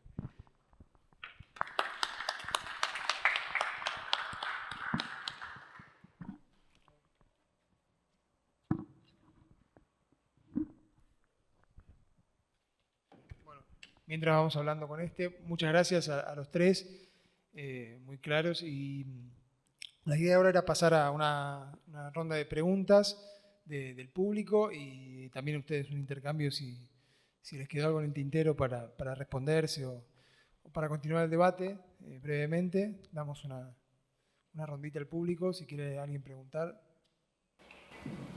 Primero que nada, felicitar a los ponentes y desear al profesor de la UBA, no sé cómo se llama, me gustó su calidad. Yo soy de la UBA, no. Somos todos ahí, usted. Me gustó el análisis que hizo. Igual mi pregunta va para usted. Me gustaría saber, viendo que aparentemente hay una coincidencia en algunos puntos, sobre todo en que no pareciera ser que no hay a priori una respuesta ni de liberalismo ni de progresismo, pareciera ser que no hay una solución, no hay una llave que pueda destrabar el problema endémico que tenemos los argentinos. ¿Qué piensa usted? ¿Cuál sería quizás una alternativa de solución para este país? Porque todos sabemos, los diagnósticos son, como dijo, no me acuerdo cómo se llama el ponente del medio, perdón, comparto el pesimismo porque pareciera ser que nos repetimos y la Argentina se repite los mismos problemas y salta de un lado al otro y cambian los gobiernos, pero la caída del país sigue indicada, ¿sí? Entonces yo quisiera preguntarle qué alternativa ve usted desde su punto de vista muy personal. Obviamente yo tengo una respuesta porque lo más fácil es dar una respuesta. Lo más difícil es llevarla a la realidad, ¿sí? Acá se han expuesto muchos problemas y muchas dificultades del orden de lo ideológico, del orden de lo económico, que retratan un escenario que no es muy agradable, eso está claro, digamos. podemos ser más, menos pesimistas, pero no es que estamos todos, dado que estas jornadas están llamadas casi bajo el espíritu no es que estamos todos a la espera de la asunción del presidente Allende. Es decir, no es que hay una expectativa, buena o mala, cuestionable o no, que está a punto de iniciar una nueva etapa, un nuevo camino. Es decir, no es que, está bien, en octubre vamos a tener otros problemas, en diciembre asume Allende y la Argentina entrará en una construcción que no sabemos cómo va a terminar, pero evidentemente es otra cosa. ¿Sí? No, no estamos en eso. No estamos ni siquiera en las primeras etapas de la esperanza Lula. Digamos, Lula nunca fue para mí una esperanza, pero para mucha gente lo fue, y al principio planteó, digamos, un punto de partida laborista muy diferente de lo que hizo después cuando llegó al gobierno. Pero bueno, en Brasil, hasta el momento que Lula llegó al gobierno, había una esperanza, es decir, estamos construyendo esto. Lula se presentó varias veces y tardó en ganar, ¿no? Pero había un proceso de construcción. Lo que nosotros estamos viviendo como clima ideológico en la Argentina, y por eso el neoliberalismo, neoliberalismo, neoconservador, como le llamemos, no importa, eso, digamos, esa precisión es importante, pero no para esto que estoy señalando. Por eso tiene la fuerza que tiene, porque del otro lado no hay nada. Es decir, es como un boxeador que está haciendo sombra. O sea, no pelea con nadie. Y entonces uno ve una situación de desguarnecimiento generalizado. Ahora, en la noche de los tiempos siempre hay alguna luz. La pregunta es si podemos aprender de los errores. Y yo hay muchas cosas que no creí nunca, por lo tanto no tengo por qué decir, hacerme cargo de eso.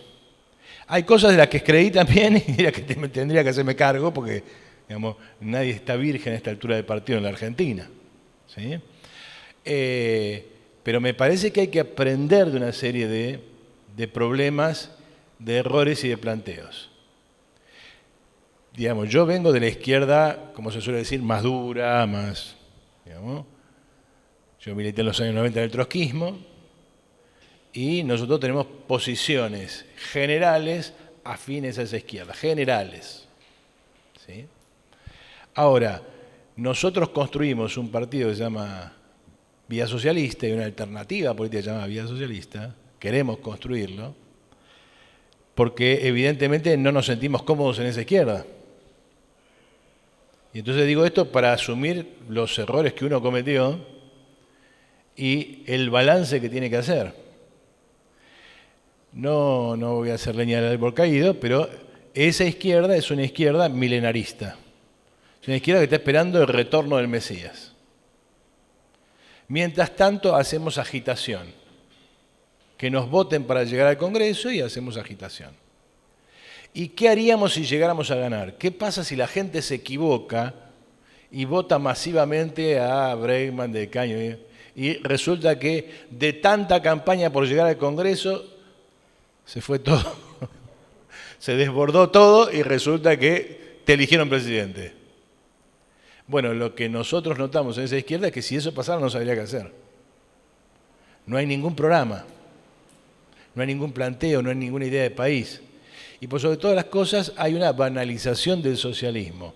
No porque se diga que el socialismo es algo poco importante, sino porque se dice que es tan importante que no hay forma de imaginárselo. O sea, bueno, ¿qué es el socialismo? Es tan etéreo, va a llegar algún día, nos va a liberar a todos y cosas por el estilo, que es difícil para la persona común, sobre todo este nivel de conciencia actual, entender que eso es más realista que Milei. Digamos, Milei es un delirio generalizado y cuando dice vamos a prender al fuego al Banco Central, dice un delirio completo, es una estupidez. Pero la izquierda no propone nada mucho más concreto que eso. A esa izquierda nosotros hace muchos años, renunciamos. Es necesario construir un país y no estar esperando el milenio, que llegue el Mesías y arregle todo. Esa experiencia hay que hacerla, porque este año se van a cumplir 22 años del argentinazo. No podemos seguir esperando el argentinazo y que esta vez va a salir bien. ¿Sí? No podemos seguir esperando la revolución cubana y que esta vez va a salir bien.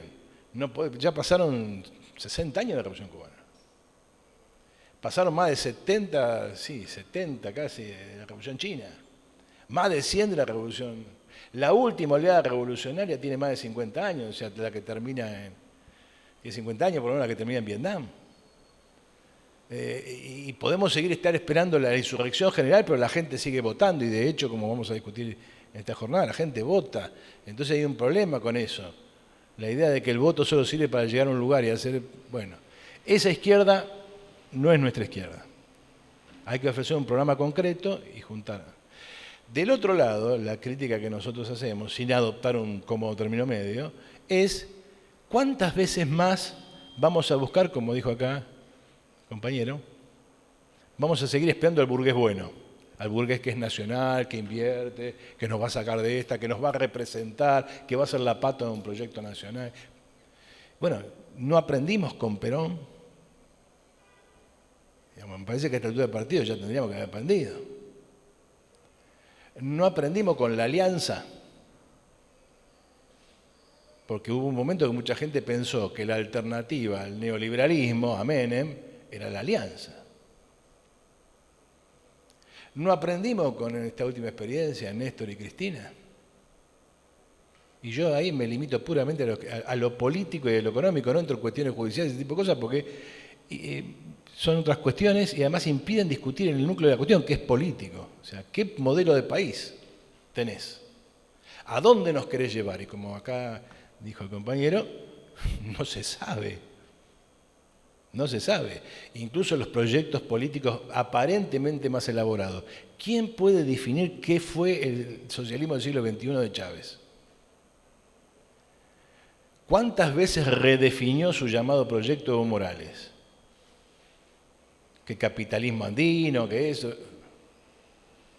Bueno, es evidente que ahí no hay un proyecto que te puede salir mejor o peor según tengas más recursos, menos recursos o una sociedad menos compleja.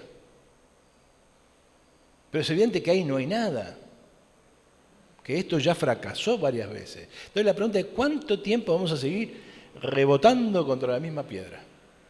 Entonces, hay la posibilidad de, sí, primero hay que abandonar la idea de que el sujeto es la burguesía. Hay que abandonar ese programa nacional popular. La burguesía no es el sujeto. El sujeto es la clase obrera. Obviamente va a decir, bueno, pero no está la clase obrera ahora por la calle. No, claro que no. En algún momento va a estar porque lo que se le viene encima es terrorífico. ¿Sí? Ahora, nosotros nos hemos cansado de llamar a la izquierda a retomar la tradición de la Asamblea Nacional de Trabajadores Ocupados y Desocupados, a abrir el FIT a una especie de partido con tendencias que aglutine a toda la izquierda amplia y no solamente a 4 partidos que son iguales, porque el FIT son 4 partidos trotskistas. Debería ser un solo partido, porque uno hace alianza y hace frente con gente diferente, no con los iguales. ¿Sí? Ahora, del otro lado, cada paso que se da, estamos buscando el burgués bueno. Bueno, si no aprendimos eso, entonces, ¿qué es lo que podemos plantear hoy? Bueno, por empezar, podemos hacer el balance de mucha bibliografía que ha sido supuesta acá sobre la mesa. Acá se señaló que el fantasma de Aldo Ferrer anda dando vuelta. Aldo Ferrer, digamos, para ser honestos con él, no era simplemente vivir con lo nuestro y mirar para adentro, era bastante más complejo, incluía una perspectiva distinta. Pero está claro que su sujeto era la burguesía. ¿Sí? Acá el problema es el sujeto. Tiene que ser la clase obrera. Ahora, la clase obrera actual, ¿sobre qué se puede organizar?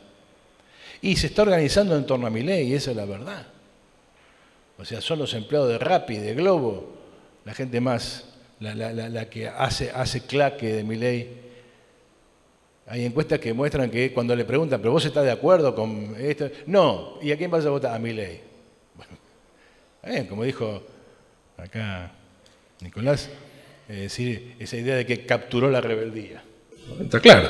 Disculpa un momento, decir, Sí. de la provincia de Jujuy, tengo muchas escuelas y lo que he visto de muchos chicos jóvenes están decididos a votar médico, porque el discurso de Milei de alguna forma llegó a este joven y están decididos a votar. Bien, ¿y qué significa eso?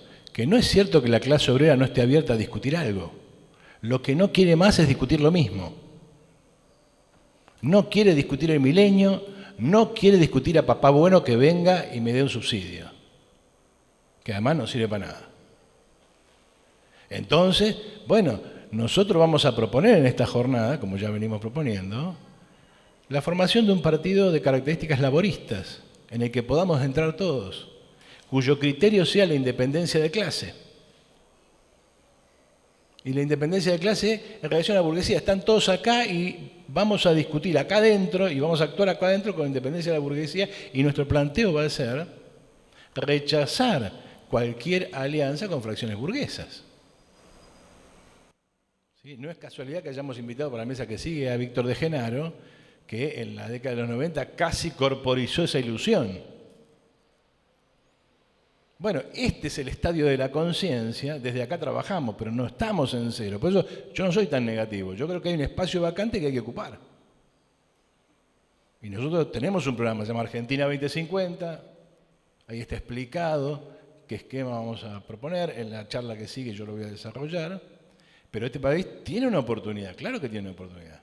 Siempre y cuando todos los que se dicen de izquierda hagan el balance de lo que hemos hecho y saquemos las conclusiones que corresponden y nos demos un instrumento.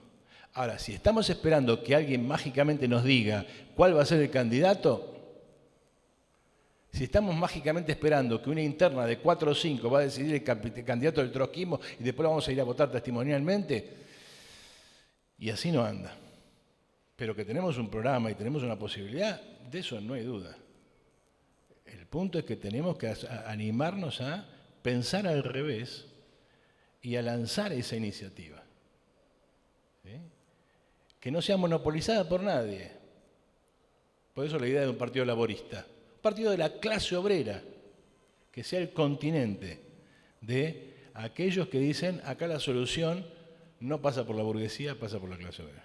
Perdón por la extensión. Me sumo un poco a la pregunta. Yo tengo las cosas un poco menos claras que Eduardo en el sentido de qué es lo que hay que hacer.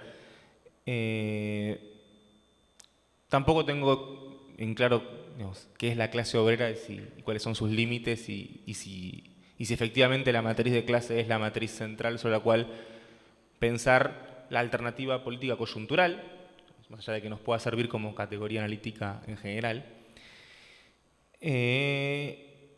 Pero soy un poco más optimista en una serie de elementos que a veces se nos pasan de largo, y sobre todo se nos pasan de largo porque tenemos internalizadas un montón de cosas. Hace 2 años y 3 meses tenemos aborto legal en Argentina. 2 años y 3 meses, es muy poco tiempo. Las estadísticas de mortalidad materna bajaron enormemente y ya no se está hablando del asunto. No se habla, no sale en ningún lado, no se está discutiendo el aborto, porque ya es ley. Es una diferencia enorme y que se dio en determinado contexto en el cual diputados de los partidos de derecha también tuvieron que votar a favor. ¿Bien? En un contexto que se pudo votar a favor cuando 2 años antes no se había podido votar a favor. Quiere decir, y en una medida que fue trascendental y que a futuro va a ser trascendental. Tenemos ¿qué quiere decir esto? Que efectivamente hay cosas que suceden, que trascienden, ¿sí? Que a veces los partidos políticos intentan apropiarlas de cierta forma, pero efectivamente surgen de abajo y surgen de luchas sociales y luchas populares de distinto tipo y que tienen resultados. A mí personalmente la discusión que me parece que efectivamente tiene potencialidad de cambiar la situación en lo económico, o por lo menos de cambiarla en un sentido de transformar el rol del Estado en la economía, tiene que ver con la discusión que a nivel sindical, pero también a nivel productivo, se viene dando desde la llamada economía popular. Es decir, No solamente la constitución de la UTEP hace una década, sino en particular la conformación de espacios de referencia política y económica, dado el nombre sindical o no, de los trabajadores de la economía popular, que por primera vez empieza a definirse ese trabajo como lo que es y no lo que no es. Trabajo precario es el trabajo informal o trabajo en negro o todas esas definiciones que se definen por la negativa, por lo que no son, trabajo no registrado, siempre es el no. Y el reconocimiento de esos sujetos laborales que se organizan políticamente y en particular que lo que están reclamando es algo que va mucho más allá de lo que históricamente reclamó el sindicalismo, o por lo menos lo que ha venido reclamando en los últimos 30, 40 años, que es entender que el mercado no remunera correctamente las actividades, y entonces no se trata de reclamar por un mercado que nos remunere bien, que es históricamente la lucha sindical, digamos, reclamar salario, reclamar que el salario nos pague lo que nos corresponde. Lo que tenemos ahora es una agenda nueva que lo que reclama es la separación tajante entre la necesidad social de una tarea y su retribución, el reconocimiento de que existe un montón de trabajo que se realiza, que es socialmente indispensable, pero que no es remunerado en absoluto o es parcialmente remunerado. Ayer particularmente la gente de La Poderosa hizo un reclamo por las 70.000 cocineras de comedores populares, que el hecho de que se reconozcan como colectivo y que se reconozca su tarea social es relevante, pero no solamente que lo podamos reconocer nosotros, sino que efectivamente exista como actor político eso. Y lo que están reclamando claramente, al reclamar lo que a veces aparece planteado como un subsidio o que puede ser pensado, aunque se plantee desde el concepto de salario universal, es entender que hay una necesidad social de las tareas que el mercado no remunera y no va a remunerar correctamente, y que vale la pena pelear por eso. Porque en el fondo no es pelear por el subsidio, sino que es pelear por el reconocimiento social de la tarea. Ese cambio en la mirada que se viene trabajando en las organizaciones populares, y sobre todo en la economía popular, es el que efectivamente lo que está, y con el fuerte acompañamiento de una economía feminista que está reivindicando la importancia del trabajo reproductivo y de las tareas de cuidado y del trabajo doméstico no remunerado, el reconocimiento social de todo eso es un elemento fundamental para un paso necesario, que es efectivamente romper con la hegemonía y la legitimidad del mercado como la única institución que produce verdad, produce justicia y produce eficiencia. Que ese sería en todo caso el consenso liberal vigente del que no hemos podido salir. Y eso es lo que tenemos en este momento desde abajo, fuerzas que lo están disputando.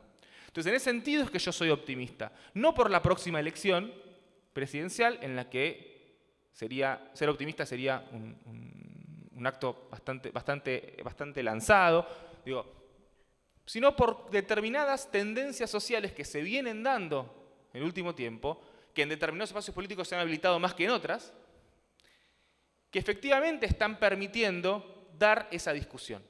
Di dos ejemplos claros, los movimientos de mujeres y la economía popular. Creo que hay otros tantos. Y me parece que en ese sentido tenemos elementos para ser optimistas, por lo menos a la hora de pensar en cómo desarmar algunos elementos del paradigma neoliberal que siguen estando vigentes, más allá de que posiblemente haya otros que estén en otro sentido, y sobre todo de que haya una política profesional, ¿sí? Una discusión electoralista, de la cual a veces estos elementos quedan afuera, y eso nos parece, y como se nos lleva nuestra atención, parece llevarnos a cierto pesimismo. Bueno, creo que yo soy el más pesimista de los tres, pero igual no guardo siempre mi cuerda de optimismo. Pero bueno, no, lo que decía, básicamente para hacerla corta, es que, bueno, me parece que sí, hay que pensar alternativas, digamos, pero que tienen que ver parte con lo que decía un poco Eduardo, de dejar de esperar, digamos, o pensar que, digamos, no, bueno, cambiando, digamos, simplemente de color político, va a producirse un cambio significativo. Esto no quiere decir que sea todo lo mismo, para nada, pero digo, me parece que hay que construir un Estado sobre otra lógica, digamos, ¿no? sobre una lógica pensada con otras necesidades y que efectivamente, digamos, representen otros intereses que no sean esto de adaptarnos, digamos, a lo que Argentina se ha venido convirtiendo, digamos, porque la realidad es que, digamos, en los últimos 40 años hay mucho menos espacio para, digamos, hacer alternativas dentro de las fronteras nacionales que den alguna mejoría más significativa, por ejemplo, a los trabajadores, digamos, ¿no? Porque estamos en un mundo efectivamente más interconectado, mucho más abierto, digamos. Va a ser difícil convencer a la población de que, bueno, miren, ¿saben qué?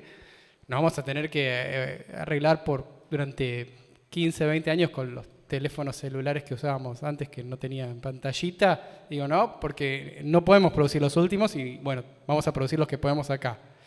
Bueno, es difícil, digamos, ¿no? Entonces, es difícil desconectarse completamente de la lógica. Entonces, me parece que apostar a los actores que han construido este tipo de inserción, este perfil, y que, digamos, no logran revertir el proceso de desindustrialización que viene viviendo la Argentina, más allá de determinados ciclos de alza que se agotan rápidamente, bueno, creo que hay que apuntar a otra lógica. ¿Cómo? Bueno, más difícil, no lo sé, pero acá lo dejo justamente estos espacios para la discusión, pero me parece que va por ahí. Bueno, buenas tardes. Saludo el evento. Una pregunta más hacia los ponentes. Desde ayer estoy viendo la narrativa en los medios de comunicación sobre la militarización de las comunidades y es parte, no sé si los exponentes es parte de la crisis que ellos dicen que es el narcotráfico, pero es parte, que como uno viene de la experiencia, es la militarización de los sectores populares o de los sectores obreros, de los barrios obreros. Entonces es prácticamente es como decimos, van a reprimir, pues, si vamos al consenso liberal como dice Eduardo, pero vamos, ya tenemos esta herramienta. Entonces es parte de la militarización del proceso liberal. No, yo les quería preguntar, tenía una curiosidad a nivel intelectual, que yo no sé si no me la respondo porque no pude asistir al principio de la reunión. Cuando ustedes imaginan, después del éxito de su proyecto político, la transición al socialismo, el socialismo que ustedes imaginan es un socialismo, lo digo desde la curiosidad, es un socialismo con empresas cooperativas, con una gestión así, como un modelo yugoslavo, un socialismo con elementos de libre mercado, o ustedes tienen una visión más ortodoxa, de estilo soviético? ¿Qué es lo que ustedes debaten o qué es la idea más popular? No sé si es una pregunta molesta o no. No, todas las preguntas son molestas, pero en eso consiste. ¿Alguien más? Si no, hacemos una ronda de respuestas. Bueno, hagamos una ronda de respuestas. Empezamos. No sé. La luz para vos, así que me parece. No, yo solamente la pregunta del compañero acá. A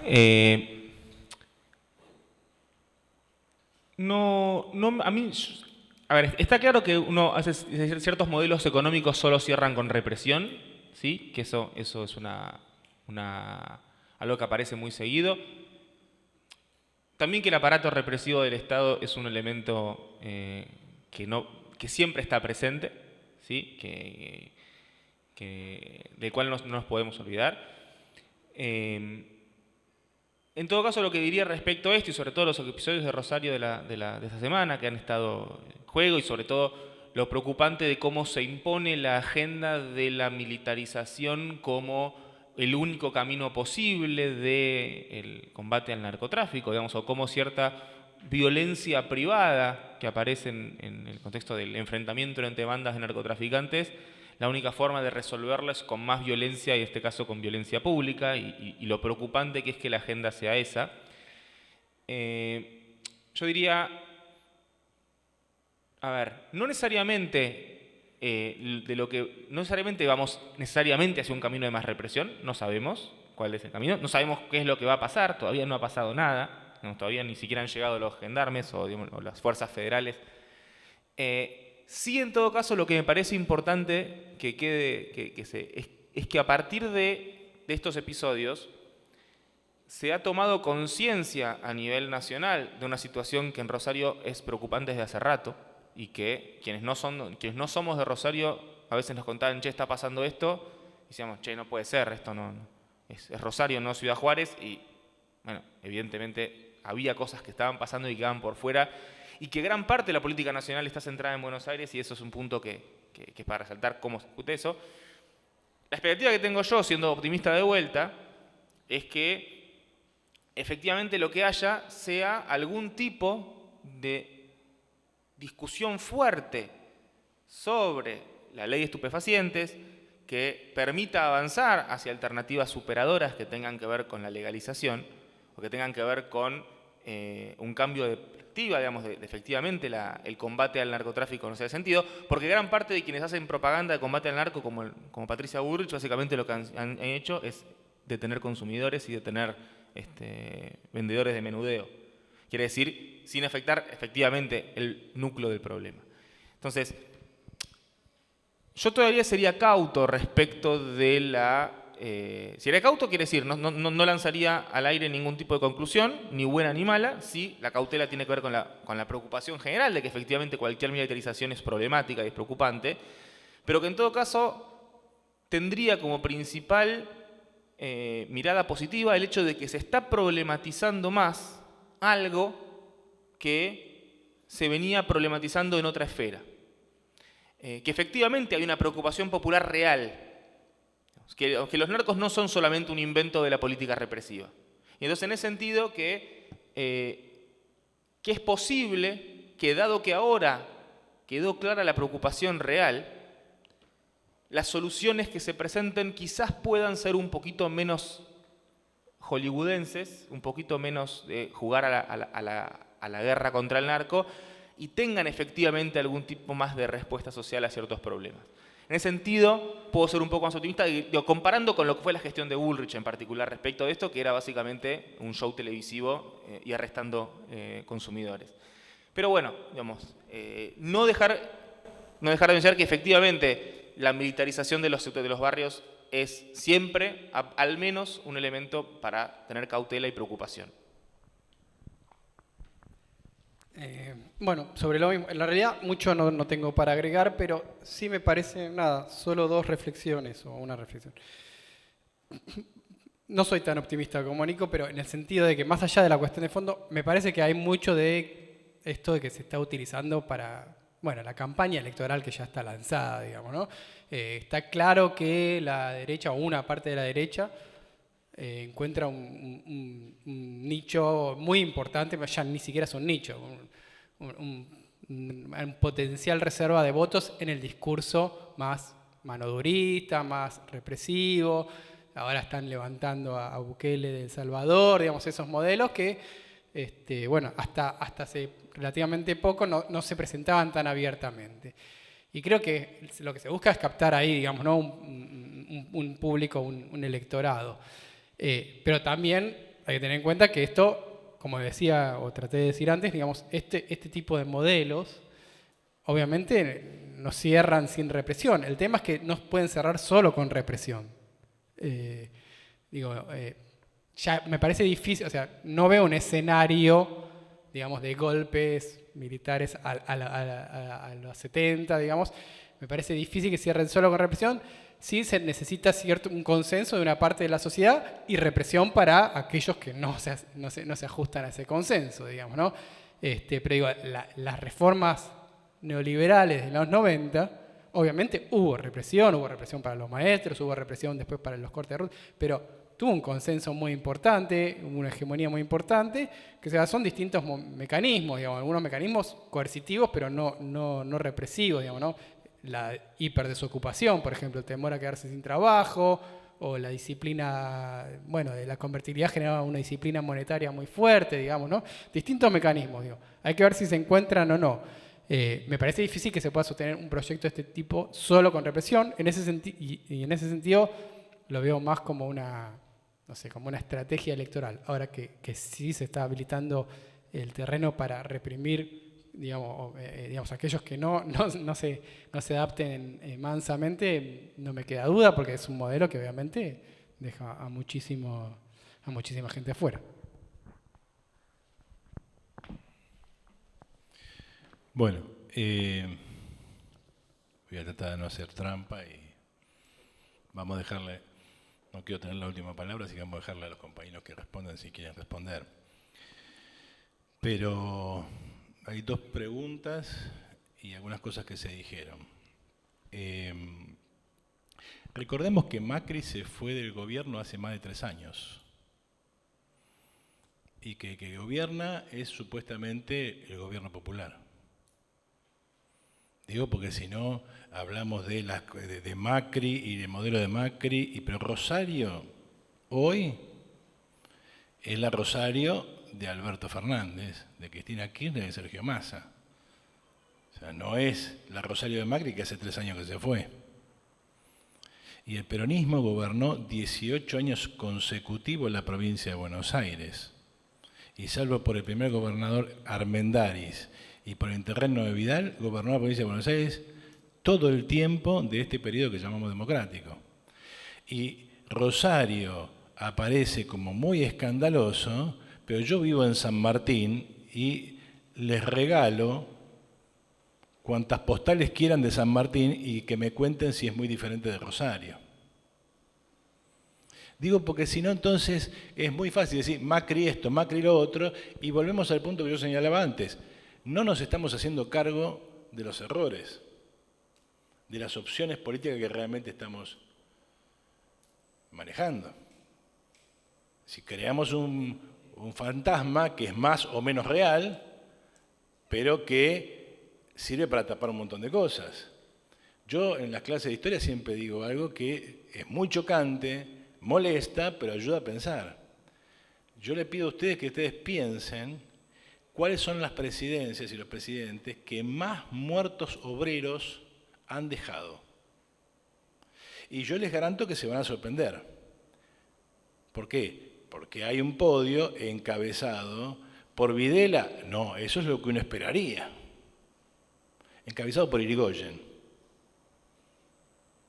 Y seguido, ahí nomás, peleado entre Perón y Videla. Pero aun cuando Videla fuera efectivamente el peor de todos, lo que aún todavía debiera llevarnos a pensar de qué estamos hablando es que en el podio de los represores de la clase obrera figuran los 2 presidentes más populares de la historia argentina. Y Rosario no solamente es la Rosario de Alberto Fernández, Macri gobernó 4 años. Desde el 2003 al 2016, 2015, hubo otra propuesta política. En ese momento Rosario era maravilloso. Me parece que cuando hablamos de estas cosas hace falta hacer cierta precisión porque si no, no nos hacemos cargo de los problemas. Los problemas son culpa del otro.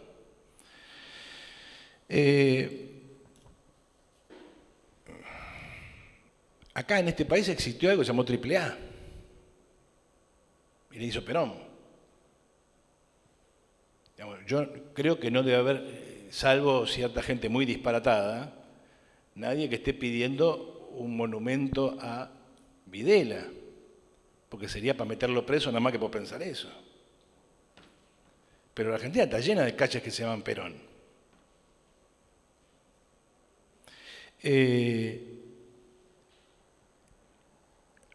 Hay otro punto. Cuando se menciona que la economía popular puede ser una solución. La economía popular, por empezar, es una economía privada.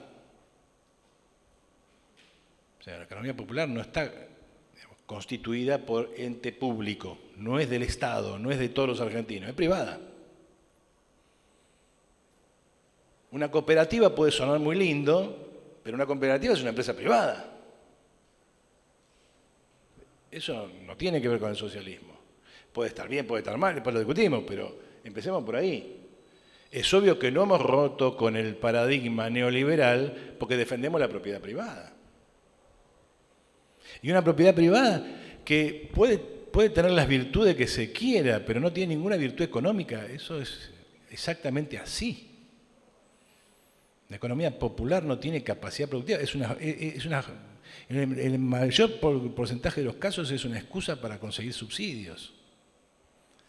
Y el problema es que cuando expertos, Milei, dicen no se puede vivir de subsidio, una economía no soporta vivir subsidiando masas, está diciendo que algo, por más que lo diga Milei, es cierto. Por la simple razón de que la riqueza no brota del aire. Brota de la producción de bienes. Y de bienes en ciertas condiciones técnico-sociales. O sea, no podemos producir como producíamos en la prehistoria.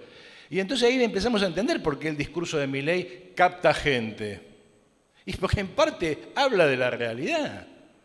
O sea, como decía un filósofo nunca bien reconocido, Arnold Schwarzenegger, la ideología es una mentira verdadera. ¿Qué quiere decir? Que en el fondo de teología hay un núcleo de verdad. ¿Y cuál es el núcleo de verdad? No se puede vivir del aire. Entonces está muy bien en reconocer tales y cuales derechos. El problema es si existe la posibilidad de sostener una economía, como señalaba aquí el compañero, que tiene que estar en un mercado mundial que es cada vez más interconectado y del cual uno no se puede separar, porque no hay forma de vivir con lo nuestro, si no adquirimos las formas productivas que corresponden a la productividad mundial del trabajo. No es crear trabajo genuino, dar subsidio para limpiar banquinas. Bueno, puede ser que el pasto esté mejor cortado, pero no existe eso como forma de sacar un país adelante. Por lo tanto, si comprendemos bien la economía, el problema es que el mercado remunera bien, no que remunera mal. El problema es que el mercado remunera bien. El problema es que los argentinos, en este proceso de degradación, tenemos un trabajo degradado. Cada vez producimos menos, de menor calidad y con menor valor. Y por lo tanto nadie nos compra nada. Y la única forma de que esas cosas se puedan comprar es cerrar la puerta y que no entre nadie. Y entonces estamos comprando mercancía producida en condiciones técnicas disparatadas que salen carísimas. Y eso no es avanzar en la riqueza, eso es retroceder en la riqueza. ¿Cuándo soy más rico? ¿Cuando tengo más bienes o cuando tengo menos bienes? Es tan sencillo como eso. Puede que eso no tenga que ver con la felicidad humana, lo que se quiera. Pero como Adam Smith ya lo sabía, la abundancia de riqueza es la base para ser feliz. Porque si yo me estoy muriendo de hambre, no hay forma de ser feliz. Conclusión, no podemos apostar a formas productivas que no alcanzan esa productividad mundial. Por eso nuestra forma de socialismo, y con esto cierro, presupone el reconocimiento de la realidad. Y la realidad es, hay una productividad mundial del trabajo. Si hubiera una revolución mundial y los yanquis hacen el socialismo, y los alemanes hacen el socialismo, y los chinos hacen el socialismo, nosotros argentinos tendríamos que preguntarle, che, muchachos, ¿qué quieren que hagamos? Porque evidentemente eso cambia absolutamente el mundo. Pero si eso no sucede, la Argentina va a tener que navegar como un barco solitario en un mundo que es capitalista. Y que por lo tanto tiene que alcanzar esa productividad mundial. Es decir, tiene que producir los mejores teléfonos. Tiene que producir con la mejor tecnología. Además, tiene que ocupar esos renglones porque ahí están los salarios más altos. Yo no quiero un país más justo, quiero un país rico.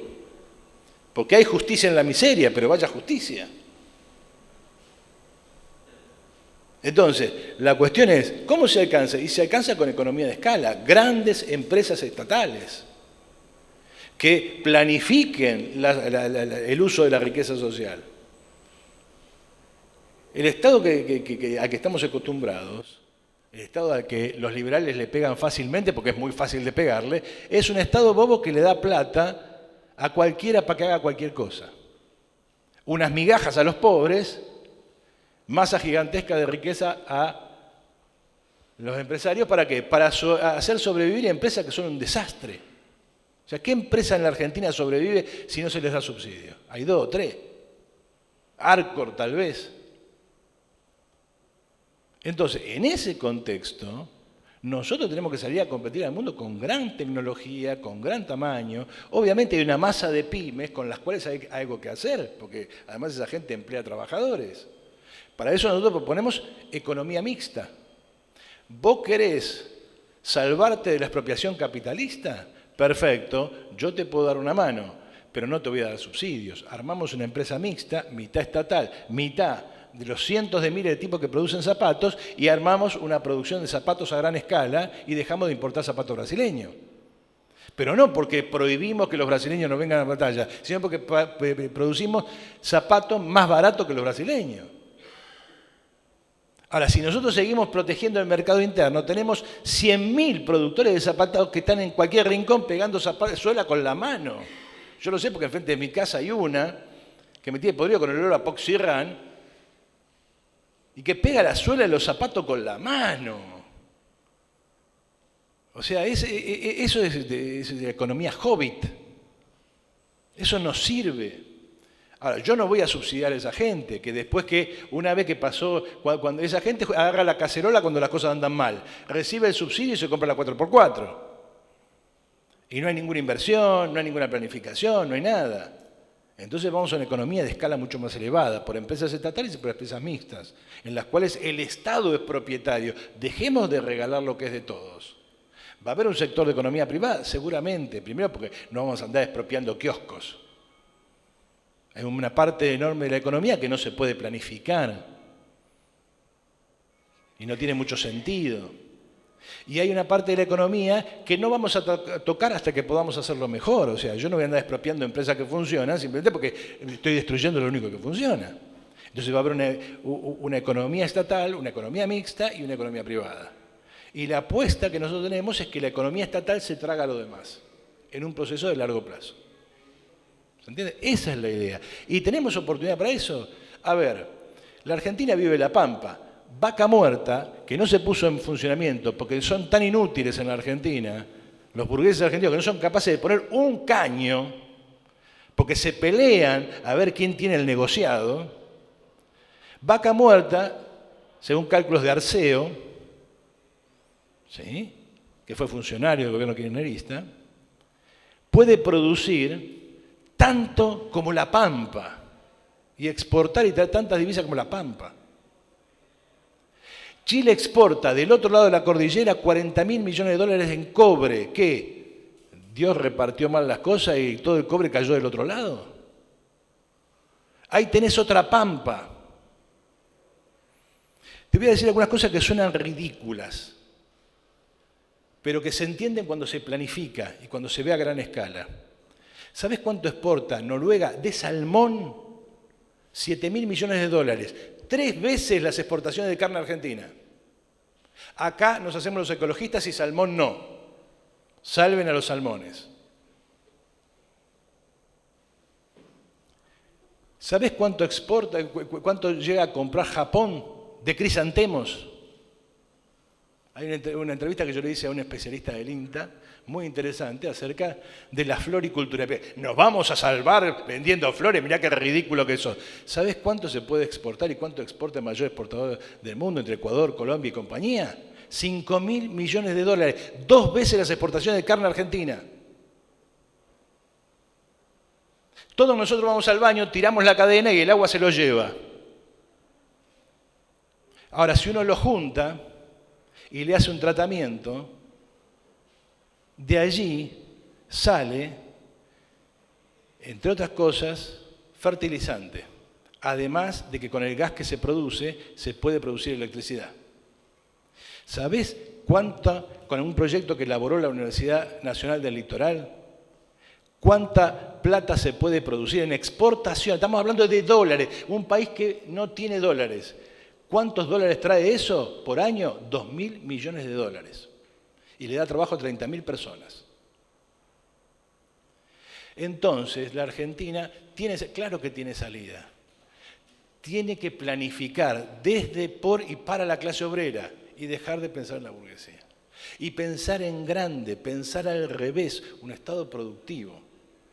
Si nosotros somos capaces de ver eso, tenemos todo por delante. Si no lo hacemos, La cosa va a ser igual. ¿Qué va a pasar con el cobre? En algún momento va a salir porque la burguesía lo va a querer sacar. Porque todo el paradigma eléctrico mundial necesita cobre, como el tema del litio. Y entonces, ¿qué va a hacer? La Constitución del 94 provincializó el derecho sobre la minería. Otra vez el espíritu de Aldo Ferrer por acá dando vuelta. Es Aldo Ferrer el que señala, eso es un gravísimo error, porque le da pie a todos los negociados con los gobernadores y le impide al Estado Nacional tener una política de desarrollo. Entonces, lo primero que hay que hacer es recuperar para el Estado Nacional Vaca Muerta. Recuperar la capacidad minera. ¿Tenemos solución, pero hay que aprender de los errores. Yo no quiero, digamos, tener la última palabra, como dije algunas cosas que probablemente los compañeros quieran responder, corresponde que cierren ellos. Como quieran. No, sí, a ver, digo, porque por ahí unas cosas que dije se malinterpretaron, digamos. Tiendo a no tener una perspectiva respecto a qué es lo que hay que hacer desde una mirada, como si fuera una mirada externa de lo que sucede y de las posibilidades de las cosas sucedan. En el sentido de, bueno, hay que hacer esto, digamos, sino que tiendo a pensar que se puede aprender en el camino y sobre todo que existen experiencias concretas que están efectivamente ejerciendo sus luchas de todo tipo y que no pueden dejar de ser reivindicadas. Digo, cuando yo planteo la importancia del reconocimiento político de la economía popular, no planteo que esa tiene que ser la alternativa para el país, para nada, no planteo que eso tiene que ser la solución, sino que lo que planteo es que se está dando una pelea por el reconocimiento de la distinción entre la necesidad de una tarea y su remuneración. Y cuando digo que el mercado remunera mal, digo que tenemos un montón de trabajo real que no está remunerado en absoluto, que es todo el trabajo doméstico no remunerado. Digo, eso no es que el mercado remunera bien y es correcto que no se remunera mal o se remunera en absoluto. O tenemos un montón de jornadas, un montón de gente que hace tareas socialmente muy necesarias y que remuneran mal o nada. Digo, el primero que dijo que el trabajo remunera mal el mercado remunera mal fue Marx, en cierto sentido. Digo, de plantear el concepto de la distinción entre la contribución y la retribución del trabajo. Entonces, con otro criterio. En ese sentido, lo que estoy planteando es que existen luchas concretas sobre problemáticas concretas que están teniendo ciertos resultados en lo que tiene que ver con poner en discusión determinados elementos de los paradigmas dominantes y que esos avances, esos procesos, nos pueden llevar a una posible lectura optimista. Ahora bien, si la solución es empresas estatales grandes, chicas, empresas mixtas, lo que sea, la verdad no lo sé y tendría bastante pudor en plantear cuál tiene que ser la solución desde este lugar, porque la verdad es que en todo caso, si por lo que vamos a pelear es por la reivindicación de la capacidad de los pueblos, sea lo que fuera ese concepto de pueblos, a decidir sobre su destino y a construir alternativas, no me parece a mí que la alternativa sea que quienes estamos en este lugar con determinados privilegios seamos aquellas personas que tengamos que decirle a los pueblos qué es lo que tienen que pensar y qué es lo que tienen que hacer. Entonces, en ese sentido, mi perspectiva en términos políticos tiene más que ver con reconocer lo que los pueblos están haciendo, con aprender de eso, con leer sobre eso y tratar de pensar de qué manera eso puede llevar a resultados positivos.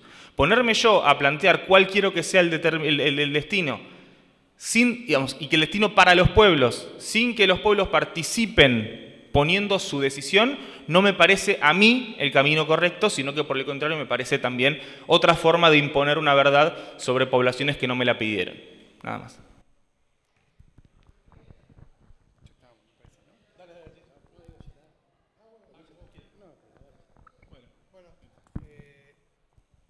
Bueno, muchas gracias al público y sobre todo a los expositores. Un aplauso.